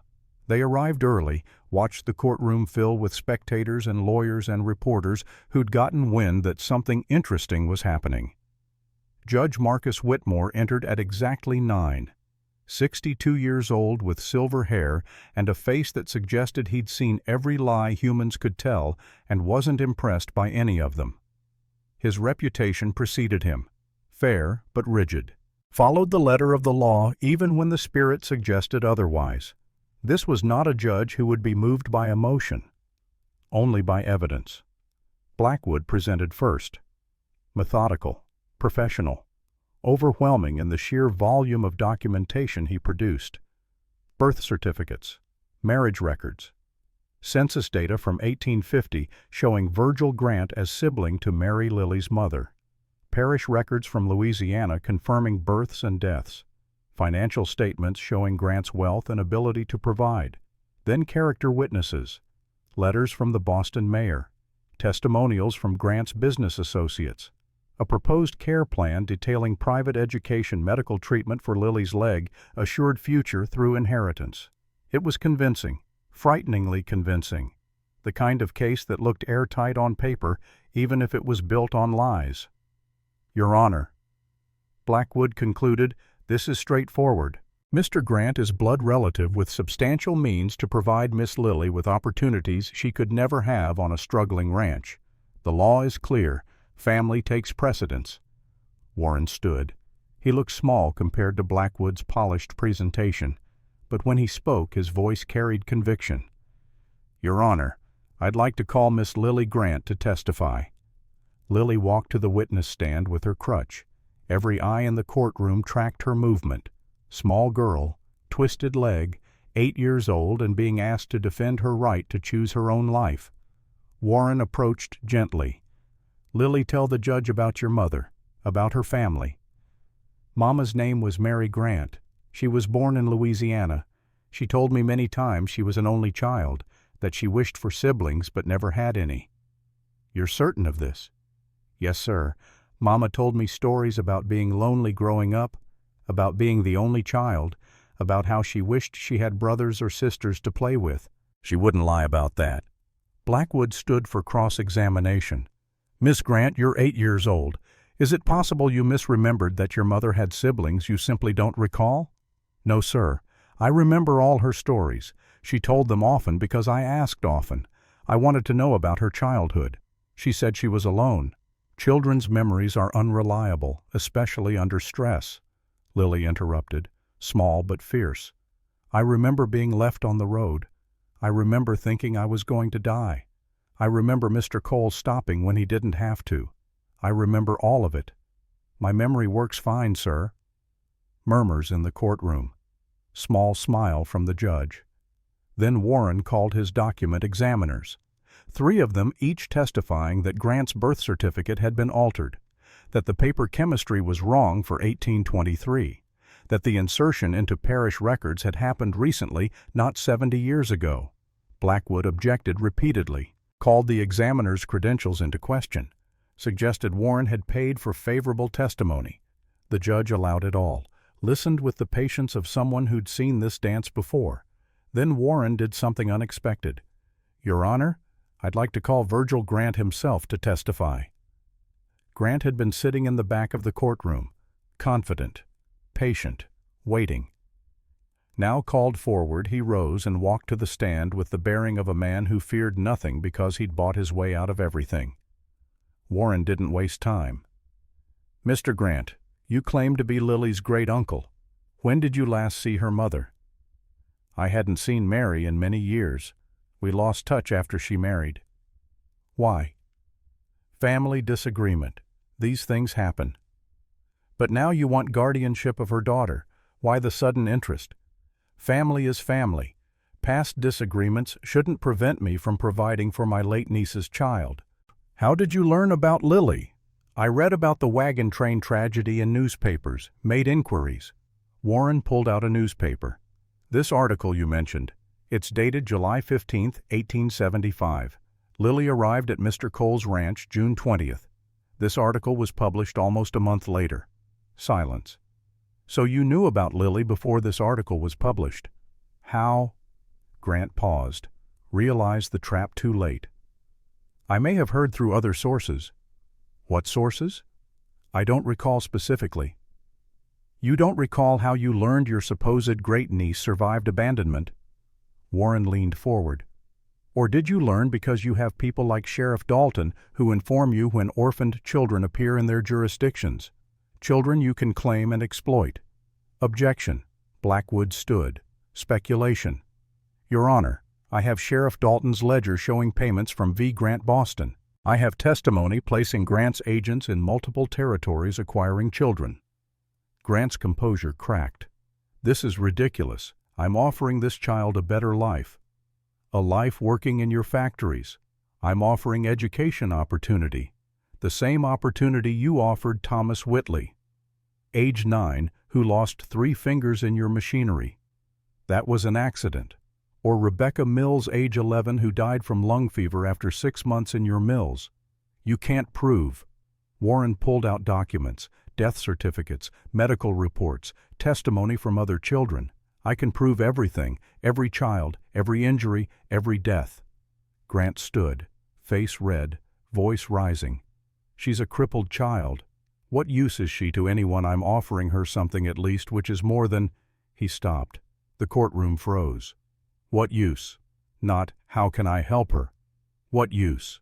The words hung in the air like smoke, revealing, damning, true. Judge Whitmore's expression turned to stone. Mr. Grant, sit down, be silent, and when this hearing concludes, leave my courtroom and this territory. Am I clear? Grant sat, defeated, too late realizing what his temper had cost. The judge spoke without emotion. I've heard enough. Mr. Grant's concern for his great niece appears recently developed and financially motivated. His own words, what use is, she reveal his true interest. Guardianship petition by Virgil Grant is denied. Permanent guardianship is granted to Ethan Cole with full parental rights. Furthermore, I'm issuing a restraining order preventing Mr. Grant from approaching Miss Grant or Mr. Cole. Gavel fell. Sound like judgment. Sound like justice. Lily ran to Ethan. He caught her, held her, felt her shake with relief or fear or both. Warren approached. Congratulations. She's yours. Ethan could barely speak. Thank you. Thank her. She won this. Her truth against his lies. They left the courthouse together. The ride home felt different. Lighter. As if something heavy had been lifted and left behind in that San Antonio courtroom. That night, back at the ranch, Ethan sat on the porch and let himself feel what he'd been holding back for weeks. Relief. Exhaustion. The bone-deep weariness that came after sustained crisis. Samuel joined him, handed him whiskey. They drank in comfortable silence. We did it, Samuel said finally. We did. What now? Ethan looked at the ranch. His ranch. Lily's ranch. Their home. Now we figure out what comes next. Day at a time. Same as always. That simple? Nothing's ever simple, but we try anyway. That's all we can do. Inside, Lily slept in Emma's room. Her room now. Legally. Permanently. Safe. And in the darkness, Ethan allowed himself something he hadn't felt in years. Hope that maybe this time things would work out. That maybe broken things could heal if given enough time and care and stubborn refusal to give up. Maybe. It would have to be enough. 3 days after returning from San Antonio, life settled back into rhythms that felt almost normal. Almost. Because nothing was quite the same after you'd bet everything and won. After you'd looked at the possibility of losing what mattered and decided to fight anyway. Ethan moved through ranch work with the same efficiency as always. Mending fence, breaking horses, the endless maintenance that kept a working operation from sliding into ruin. But something had shifted. The work felt lighter somehow. Purpose had weight, but it was a weight that carried you forward instead of pressing you down. Lily threw herself into chores with renewed energy, as if being legally protected meant she could finally invest fully in this place, could finally believe it wouldn't be taken away. She collected eggs, tended the garden, spent hours with Ghost in his corral talking in that low voice that seemed to reach parts of the horse no one else could touch. Samuel watched both of them with quiet satisfaction. Never said much about the victory. Didn't need to. The absence of tension said everything necessary. On the 6th morning after their return, a rider appeared carrying official-looking correspondence. Not trouble this time. Something else. Ethan opened the letter standing in the yard, Samuel reading over his shoulder. From Edmund Shaw Foundation, Boston. Dear Mr. Cole, Daniel Warren has informed us of your recent custody victory and the circumstances surrounding Miss Grant's rescue. We are a philanthropic organization dedicated to child welfare reform. We are impressed by your unconventional but effective approach to providing care for an orphaned child with disabilities. We believe your model could be replicated and expanded. We propose an endowment of $2,000 annually to support expanding your operation to care for up to 20 children. In exchange, we require quarterly reports on children's progress and ranch operations, plus annual independent audits to ensure proper use of funds. Are you interested in discussing this further? Ethan read it 3 times. $2,000, more than the ranch earned in 5 years of good cattle sales, to care for 20 children instead of 1. His first thought was immediate and practical. Impossible. They barely managed with 3 people. 20 kids would overwhelm everything. His second thought followed close behind. But what if they could? Samuel was quiet for a long moment. That's a lot of money. It is. And a lot of children. 20. Can you imagine 20 children here? No, but I couldn't imagine one a few months ago either. Samuel folded the letter carefully. Question is, do we want to? Ethan looked toward the corral where Lily was working with Ghost. Small girl talking to traumatized horse. Both of them healing in ways that couldn't be measured but were real nonetheless. There are other kids like her, Ethan said slowly. Abandoned, hurt, nowhere to go. We can't save all of them, but we could save some. Some is more than none. That evening they gathered at the kitchen table, Ethan, Samuel, and Lily. The letter spread between them like a map of possible futures. They want us to take more children, Ethan said, laying it out plain. Build something bigger than just the 3 of us. How many more? Lily asked.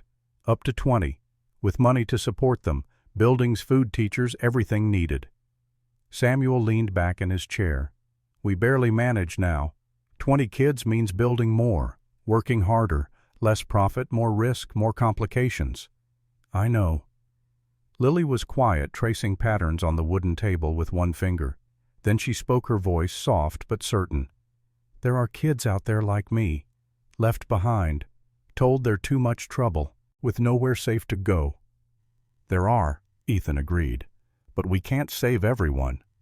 No, but we could save some. She looked up at him. You stopped for me when you didn't have to. Maybe we should stop for others. The logic was simple, unarguable, and coming from her carried weight that no adult reasoning could match. This would change everything, Ethan warned. No more quiet life, no more just 3 of us working the ranch. You understand that.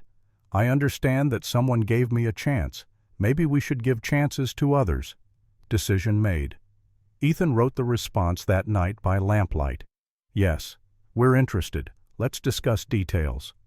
The Shaw Foundation sent representatives, 2 men in suits who rode out from San Antonio and spent 3 days examining the ranch, asking questions, taking notes. They inspected the house, the barn, the land. They interviewed Ethan, Samuel, and Lily separately. They reviewed finances with the thoroughness of bankers deciding whether to extend credit. Finally, they made their offer. $2,000 annually for 5 years, renewable if results proved satisfactory. The money would fund construction of proper dormitories, a schoolhouse, medical supplies, food, clothing, and salaries for any additional staff needed. In exchange, detailed quarterly reports, annual audits by independent accountants, unannounced inspections to verify children were being properly cared for, and most importantly, demonstrable results. Children learning, growing, preparing for independent futures. You'll lose autonomy, one representative warned. The foundation will have oversight. We'll be watching. Will you interfere? Ethan asked. Only if we see abuse or misuse of funds, but we'll be watching to ensure both. Then watch. We've got nothing to hide. They signed the agreement in late October. By December, construction had begun. The old bunkhouse expanded and converted to a proper dormitory with 10 beds. A second smaller building started for overflow. The barn repaired and enlarged. A schoolhouse framed and roofed before the first snows came. All of it costing money Ethan had never imagined having. All of it building towards something larger than survival. The first new child arrived in January of 1876. Daniel Warren brought him personally. Boy named Thomas Whitley, 10 years old, with burn scars covering both hands and forearms up to the elbows. He climbed down from Warren's wagon, moving carefully as if expecting the world to hurt him, which, given his history, made sense. Thomas, Warren said gently, this is Mr. Cole and Mr. Wright. They run this ranch. They've agreed to let you stay here. Thomas looked at Ethan with eyes that had seen too much. "I can't do heavy work. My hands don't grip right anymore." Direct, no self-pity, just practical assessment of limitations. It reminded Ethan of Lily that first day. "Show me," Ethan said. Thomas held out his hands. The scarring was extensive, the kind that came from prolonged contact with hot machinery or surfaces. Several fingers were twisted, permanently bent. But they moved. Limited range, but functional. "Can you hold a hammer?" Thomas tried. Grip was weak but present. "Sort of." "Can you hold a shovel?"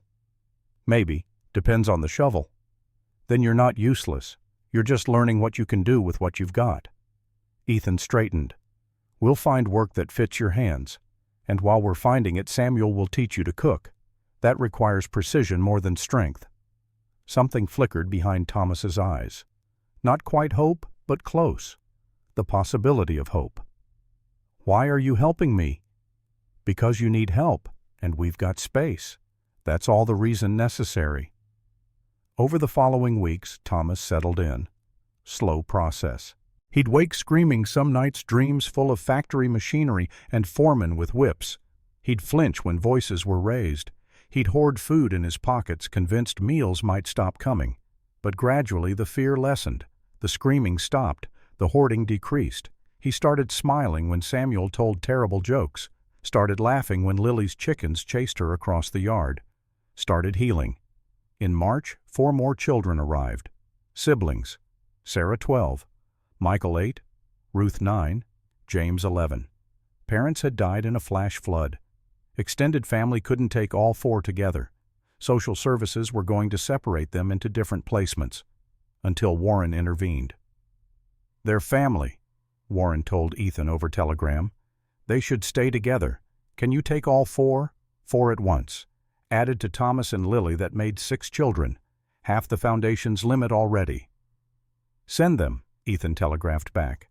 They arrived scared and angry and testing every boundary. Sarah especially. The oldest feeling responsible for her siblings, furious at the world that had taken her parents and now expected her to be grateful for charity. "I don't need your help," she announced the first night, standing in the kitchen with arms crossed and chin lifted in defiance. "Good," Ethan said mildly, "because this isn't charity. This is work. You pull your weight or you're free to leave." She blinked, thrown by the response. "You'd let me leave." "You're not a prisoner, but if you stay, you work. Same as everyone else." Sarah tested him. Refused chores, ignored instructions, pushed to see where the boundaries were and whether Ethan meant what he said. He did. Let natural consequences happen. No work meant no voice in evening activities. No contribution meant no say in household decisions. Not punishment, just reality. After 3 days, Sarah came to him. "Fine, I'll work. Your choice. But I'm doing it for my siblings, not for you. Don't care why you're doing it, just care that it gets done." She worked. Discovered that having purpose felt better than having pity. That contributing made you part of something instead of separate from it. By summer, the ranch held 8 children. Lily, Thomas, and the 4 siblings plus 2 more. A boy with a stutter so severe he could barely speak. A girl blind in one eye, rejected by potential adoptive families who wanted perfect children. All of them learning that imperfection didn't mean worthless, that broken things could still build. That family was what you made, not what you were born into. The work was harder than Ethan had imagined. 8 children meant constant noise, constant needs, constant problems requiring solutions.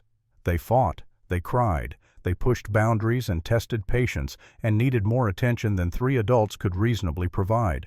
Martha Henderson started coming 3 days a week to teach. Reading, writing, arithmetic, history. The basics every child needed regardless of where life took them afterward. A traveling doctor stopped monthly to check on medical needs. Verified that children were healthy, well-fed, properly cared for. The foundation sent their inspector quarterly. He poked through everything, asked intrusive questions, examined the children like livestock being evaluated. But he always left satisfied. The Double C was doing what it claimed, building something real. By the ranch's 2nd year as a sanctuary, they'd reached capacity. 20 children aged 6 to 15. The dormitories were full. The schoolhouse rang with voices. The garden had expanded to feed more mouths, more chickens, more cattle for meat, more of everything, more work, more responsibility, more chances for failure, but also more success, more children learning they mattered, more futures being shaped toward possibilities instead of dead ends. Not everything worked. One boy, 15 years old and angry at the world, stole money and ran away to Dallas. Never came back. One girl got pregnant at 16, father unknown, or at least unnamed. Ethan let her stay, helped her raise the baby, because throwing her out would have meant she had nowhere to go. Failure was part of the process. Not every child could be saved. Not every story had happy endings. But most did, and most was better than none. The challenges came in waves. First winter with 20 children nearly broke them. Coldest season in memory. Supplies ran low. Money stretched thin. Children hungry, not starving, but definitely not full. Ethan faced hard choices. Slaughter breeding cattle for immediate meat, losing future calves, or make do with less, risking children's health. He chose less. Smaller portions. Supplemented with hunting. Taught the older children to trap rabbits and quail. Made it work through stubborn refusal to quit. Then influenza swept through. 6 children sick at once. Ethan pacing the dormitory at night, watching them sleep fitfully, remembering Emma's last days with a clarity that felt like knives. But these children lived. All of them. Dr. Webb came, set up quarantine, treated symptoms. Everyone recovered. When the last fever broke, Ethan went to the barn alone and cried for the first time since Sarah died. Cried from relief and exhaustion and the weight of almost losing children again. Samuel found him, said nothing, just sat beside him with one hand on his shoulder until the storm passed. That was enough. Societal pressure increased as the operation grew. More children meant more attention, more gossip, more opinions about what Ethan was doing and whether it was proper. A new preacher arrived in Cedar Springs. Young man named Walsh with strong opinions about how the world should work. He visited the ranch uninvited, bringing judgment wrapped in religious concern. "This is unnatural," Walsh declared, standing in the yard looking at children playing. "So many children without a mother's influence. It's unbiblical." "What's unbiblical about it?" Ethan asked, voice flat. "Children need proper family structure, mother and father, not 2 old bachelors playing at parenthood. These children had families, families that died or abandoned them or couldn't keep them. We're what's left. That good enough for you? It's not about what's good enough for me, it's about what God requires." Ethan had been reading his Bible more since the children came, partly because some of them asked questions about faith, partly because he was looking for answers himself. James, chapter 1, verse 27. Ethan said quietly, "Religion that God our Father accepts as pure and faultless is this, to look after orphans and widows in their distress. We're looking after orphans." "What are you doing?" Walsh left, but damage was done. Some townspeople withdrew support, stopped sending donations, stopped bringing problem horses for Lily to train, made it clear they disapproved of the whole operation. Fine. Ethan had never built anything with the approval of people who contributed nothing but opinions. Lily grew into her role. By age 13, she was training horses professionally. People traveled from 3 counties to bring problem animals to "that crippled girl who could fix anything." The phrase bothered Ethan, but Lily just shrugged. "They can call me whatever they want as long as they pay. Money helps the other kids." She was right. The horse training income brought in $300 to $400 annually. Significant supplement that meant less dependence on foundation money. Meant more autonomy. Meant they could survive if Shaw ever pulled funding. More importantly, it gave Lily purpose beyond being a rescued child. She was contributing, leading, teaching younger children her methods. Thomas worked with horses now despite his scarred hands. Gentle touch, patient voice. The horses responded to him the way they responded to Lily, as if they recognized someone who understood pain. Ruth, blind in one eye, learned to calm horses with voice alone. Didn't need two eyes when you had the right tone. Michael Stutterer talked to horses without fear of judgment. They didn't care how words came out, each child finding their place, their value, their reason for being here. When Ethan turned 50, Samuel sat him down for serious conversation. "Jefe, you're slowing down." "I'm fine." "You're not. I see you in the mornings. Takes you longer to get moving. Back hurts more. Hands stiffer." Ethan couldn't argue. His body was announcing its age in increasingly loud terms. 50 wasn't old exactly, but it wasn't young either. Especially not for a man who'd spent 30 years doing hard physical labor. "What's your point?" "My point is, we need help. Real help. Can't run this place on 3 adults and hope anymore. We need staff. Staff costs money. And working ourselves to death costs more." They hired 2 more adults. Former ranch hand named Davis, who could handle livestock. Woman named Beth Collins, widow from town, who could cook and help with younger children. Both of them approved by the foundation after thorough vetting. It helped, took pressure off, let Ethan focus on decision-making instead of trying to do everything himself. But the bigger question remained. What happened when Ethan couldn't do this anymore? When age or injury or death made continuation impossible? The answer came in 1885 when Ethan was 52 and Lily was 18. Territorial government approached with an offer. They wanted to standardize child welfare across Texas, wanted to take over successful operations like the Double C, provide guaranteed funding, professional staff, remove the burden from private citizens. Ethan would receive a salary, $800 annually, stable income, but he'd lose control, become an employee instead of the founder. The offer was tempting. Professionally managed meant consistent standards, meant children would be cared for even after Ethan died, meant security, but it also meant bureaucracy, rules, forms, the kind of institutional thinking that turned children into numbers and care into checklists. He spent a week considering. Talked to Samuel, who said, "We didn't build this to hand it over to bureaucrats." Talked to Lily, who said, "This place works because it's family. Government can't make that." Talked to the children gathered in the dining hall. "Government wants to help, would mean changes. What do you think?" Thomas spoke up first. "Would we still be family? That's the question." Sarah, now 20 years old and working as a teacher at the ranch, shook her head. "We've had institutions. We've had professional care. We came here because this is different." Decision made. Ethan declined the offer. The government representative didn't take it well. "Fine, but don't come asking for help when you need it." "Haven't yet. Won't start now." Over the next decade, the ranch evolved from temporary sanctuary to permanent institution. Not in the bureaucratic sense, but in the sense of something that would outlast its founders. 20 children at any given time. Some stayed a few months, some stayed years. All of them leaving changed in ways that statistics couldn't measure, but were visible in how they carried themselves, how they talked about their futures, how they helped the next wave of broken children who arrived scared and angry and convinced they were worthless. Success rate of 86% across all the years. Of the children who'd reached adulthood and left, most thrived. Some failed, ran away, ended up in trouble, disappeared, but most found their way. And that was what mattered. Compared to institutional orphanages averaging 40 to 50% success, the Double C method worked. Lily gave a speech about it. Age 20, invited to speak at the Texas Education Reform Conference in Austin.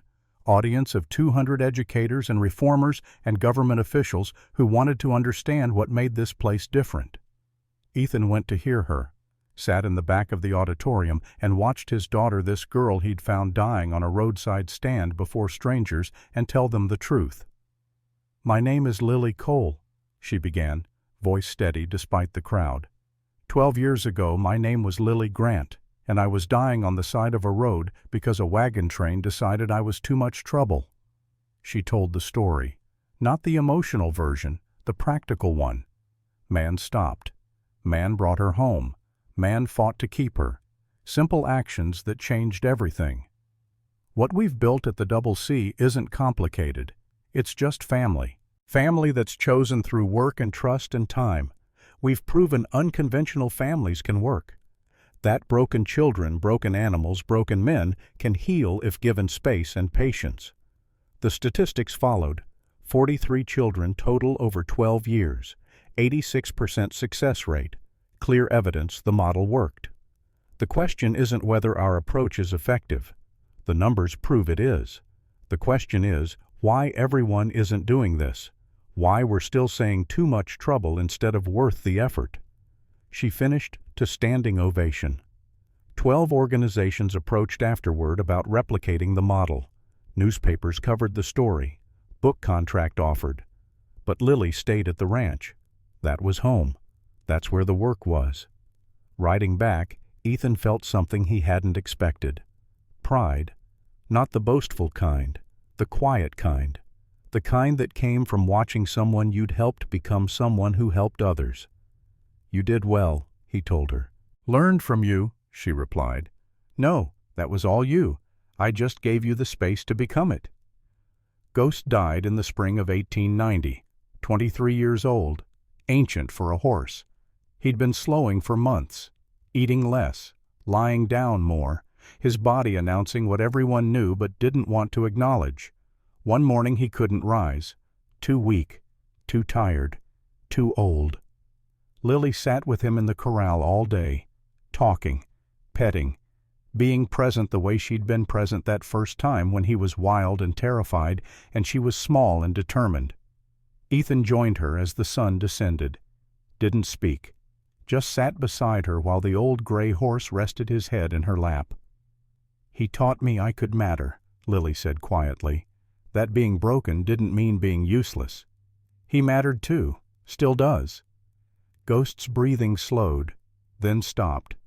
Peaceful, no struggle, just an ending after a life that had found redemption.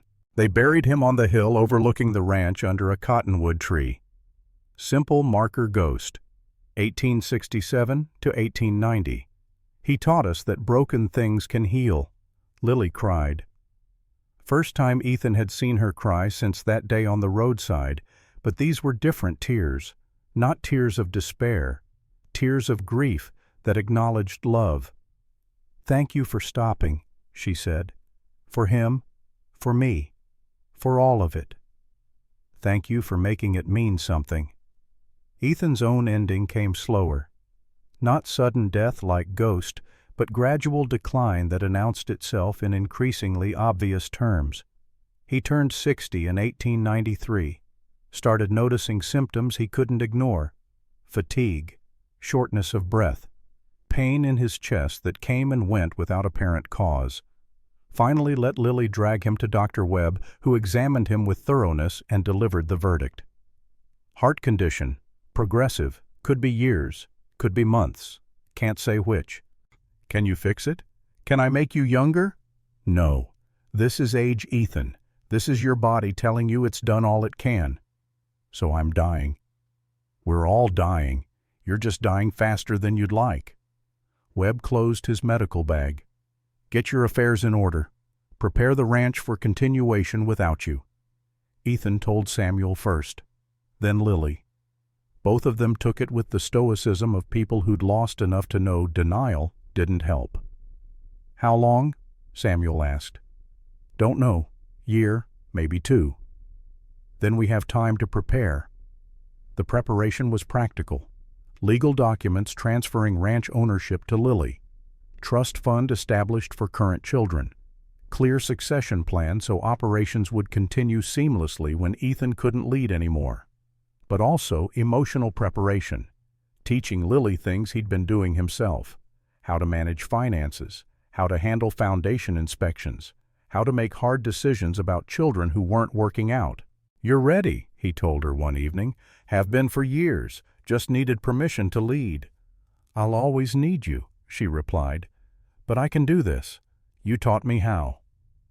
Over the next 3 years, Ethan stepped back. Let Lily make decisions, handle problems, run the ranch that had been his but was becoming hers. He spent time with the youngest children, teaching them to mend fence properly, explaining why shortcuts led to bigger problems later, passing on the accumulated wisdom of 60 years doing hard work in hard country. Do it right, he'd tell them. Not fast, right. Fast work fails, right work lasts. Simple truths, the kind that felt obvious until you needed them and realized no one had taught you. To the teenagers preparing to leave, he offered different wisdom. Find something worth building, then build it. Don't wait for perfect conditions. Perfect never comes. Build anyway.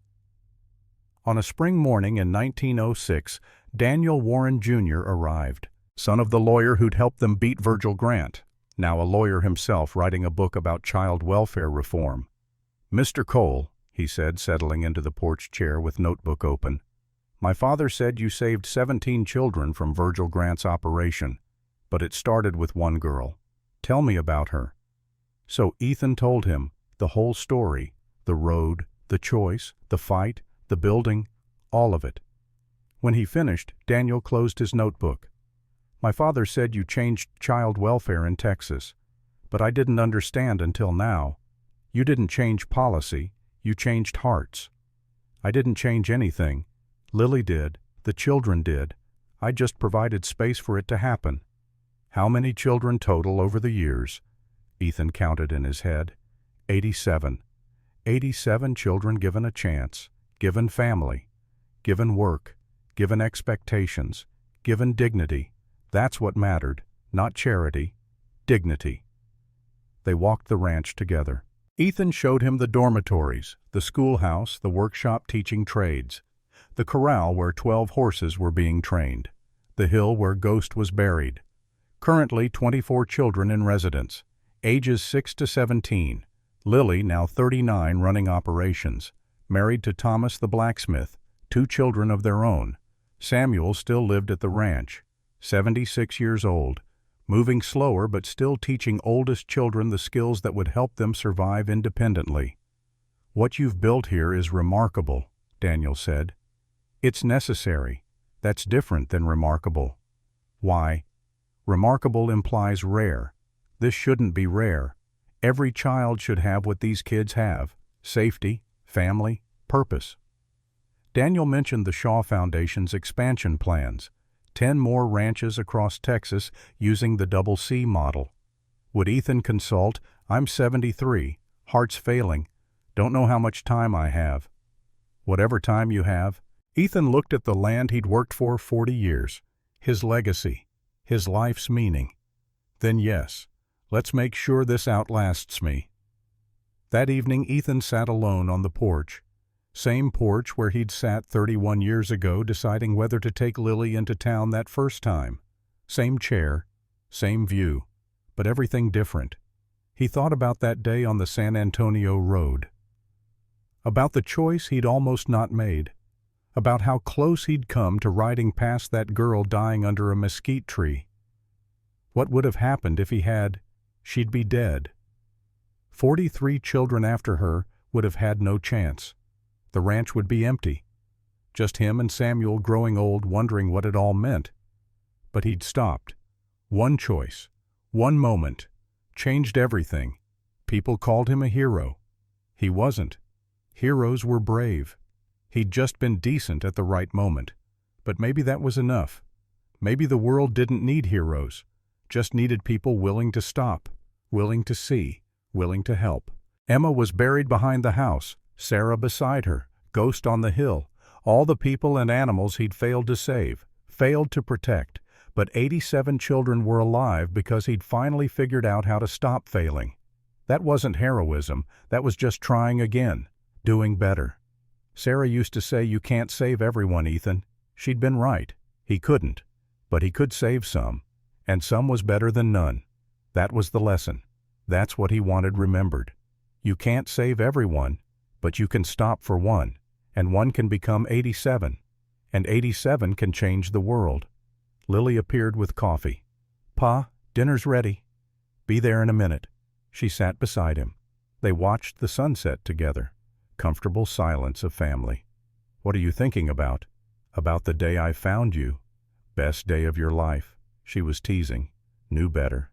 "Scariest day, but yes, best too." They sat quiet. Sun setting, stars emerging. Somewhere in the dormitory, children laughing, living, building futures from the chances they'd been given. Ethan closed his eyes, smiled, felt peace settle over him like a blanket. This was enough, had always been enough, would always be enough. One choice on a dusty road, one child who needed help, one man who stopped. Everything else had followed from that. Every child saved, every life changed, every moment of meaning built from that single decision to be decent when decency wasn't required. He'd spent 6 years after Emma died wondering what life was for, what purpose justified the pain of continuing. Now he knew. Purpose was this: these children, this legacy of stopping for those who needed someone to stop. It was enough, more than enough. It was everything. The darkness came gradually. Not sudden, just the slow fading of a man who'd lived hard and built something lasting. Ethan Cole died in his sleep 3 weeks after Daniel Warren's visit, 73 years old. Heart finally giving out after decades of asking it to do more than it was built for. They buried him next to Sarah and Emma. Simple marker like ghosts. Ethan Cole, 1833 to 1906. He stopped. 2 words. But they contained everything that mattered. The ranch continued. Lily ran it for another 40 years. Expanded to 30 children. Trained hundreds of horses. Became known across 3 states as the woman who built something impossible and made it work. The Shaw Foundation funded 9 more ranches using the Double C model. Thousands of children given chances they wouldn't have had otherwise. All of it tracing back to one man's decision on one hot day in June of 1875. Legacy wasn't about being perfect. It was about being present. About stopping when stopping mattered. About building something bigger than yourself and trusting others to continue it after you were gone. Ethan had done that. Had taken one broken girl and turned her into a woman who saved hundreds more. Had taken one struggling ranch and transformed it into a model copied across Texas. Had proven that you didn't need to be a hero to change the world. You just needed to stop, to care, to try. Some things couldn't be measured, couldn't be reduced to numbers or statistics or quarterly reports. They could only be felt, known, passed from one person to another like light moving through darkness. That's what Ethan had given, not just to Lily, but to everyone who came after. The knowledge that they mattered, that their lives had value, that someone had stopped for them when no one else would. And in the end, what else was there? What else could any person hope to leave behind except the certainty that they'd made the world slightly less cruel, that they'd given someone else the chance they might not have had? One choice, one child, one chance. That was enough. Had always been enough, would always be enough. The road home wound through dust and heat and the 1,000 small cruelties that life offered daily. But sometimes, if you paid attention, if you chose to stop instead of riding past the road, led to something worth the journey. Ethan had found that, had built that, had left that for others to continue building. And in the quiet nights that followed, when wind moved through the cottonwoods and stars wheeled overhead, you could almost hear his voice carried on the air. Simple words, true words, the kind that lasted. You can't save everyone, but you can save some, and some changes everything.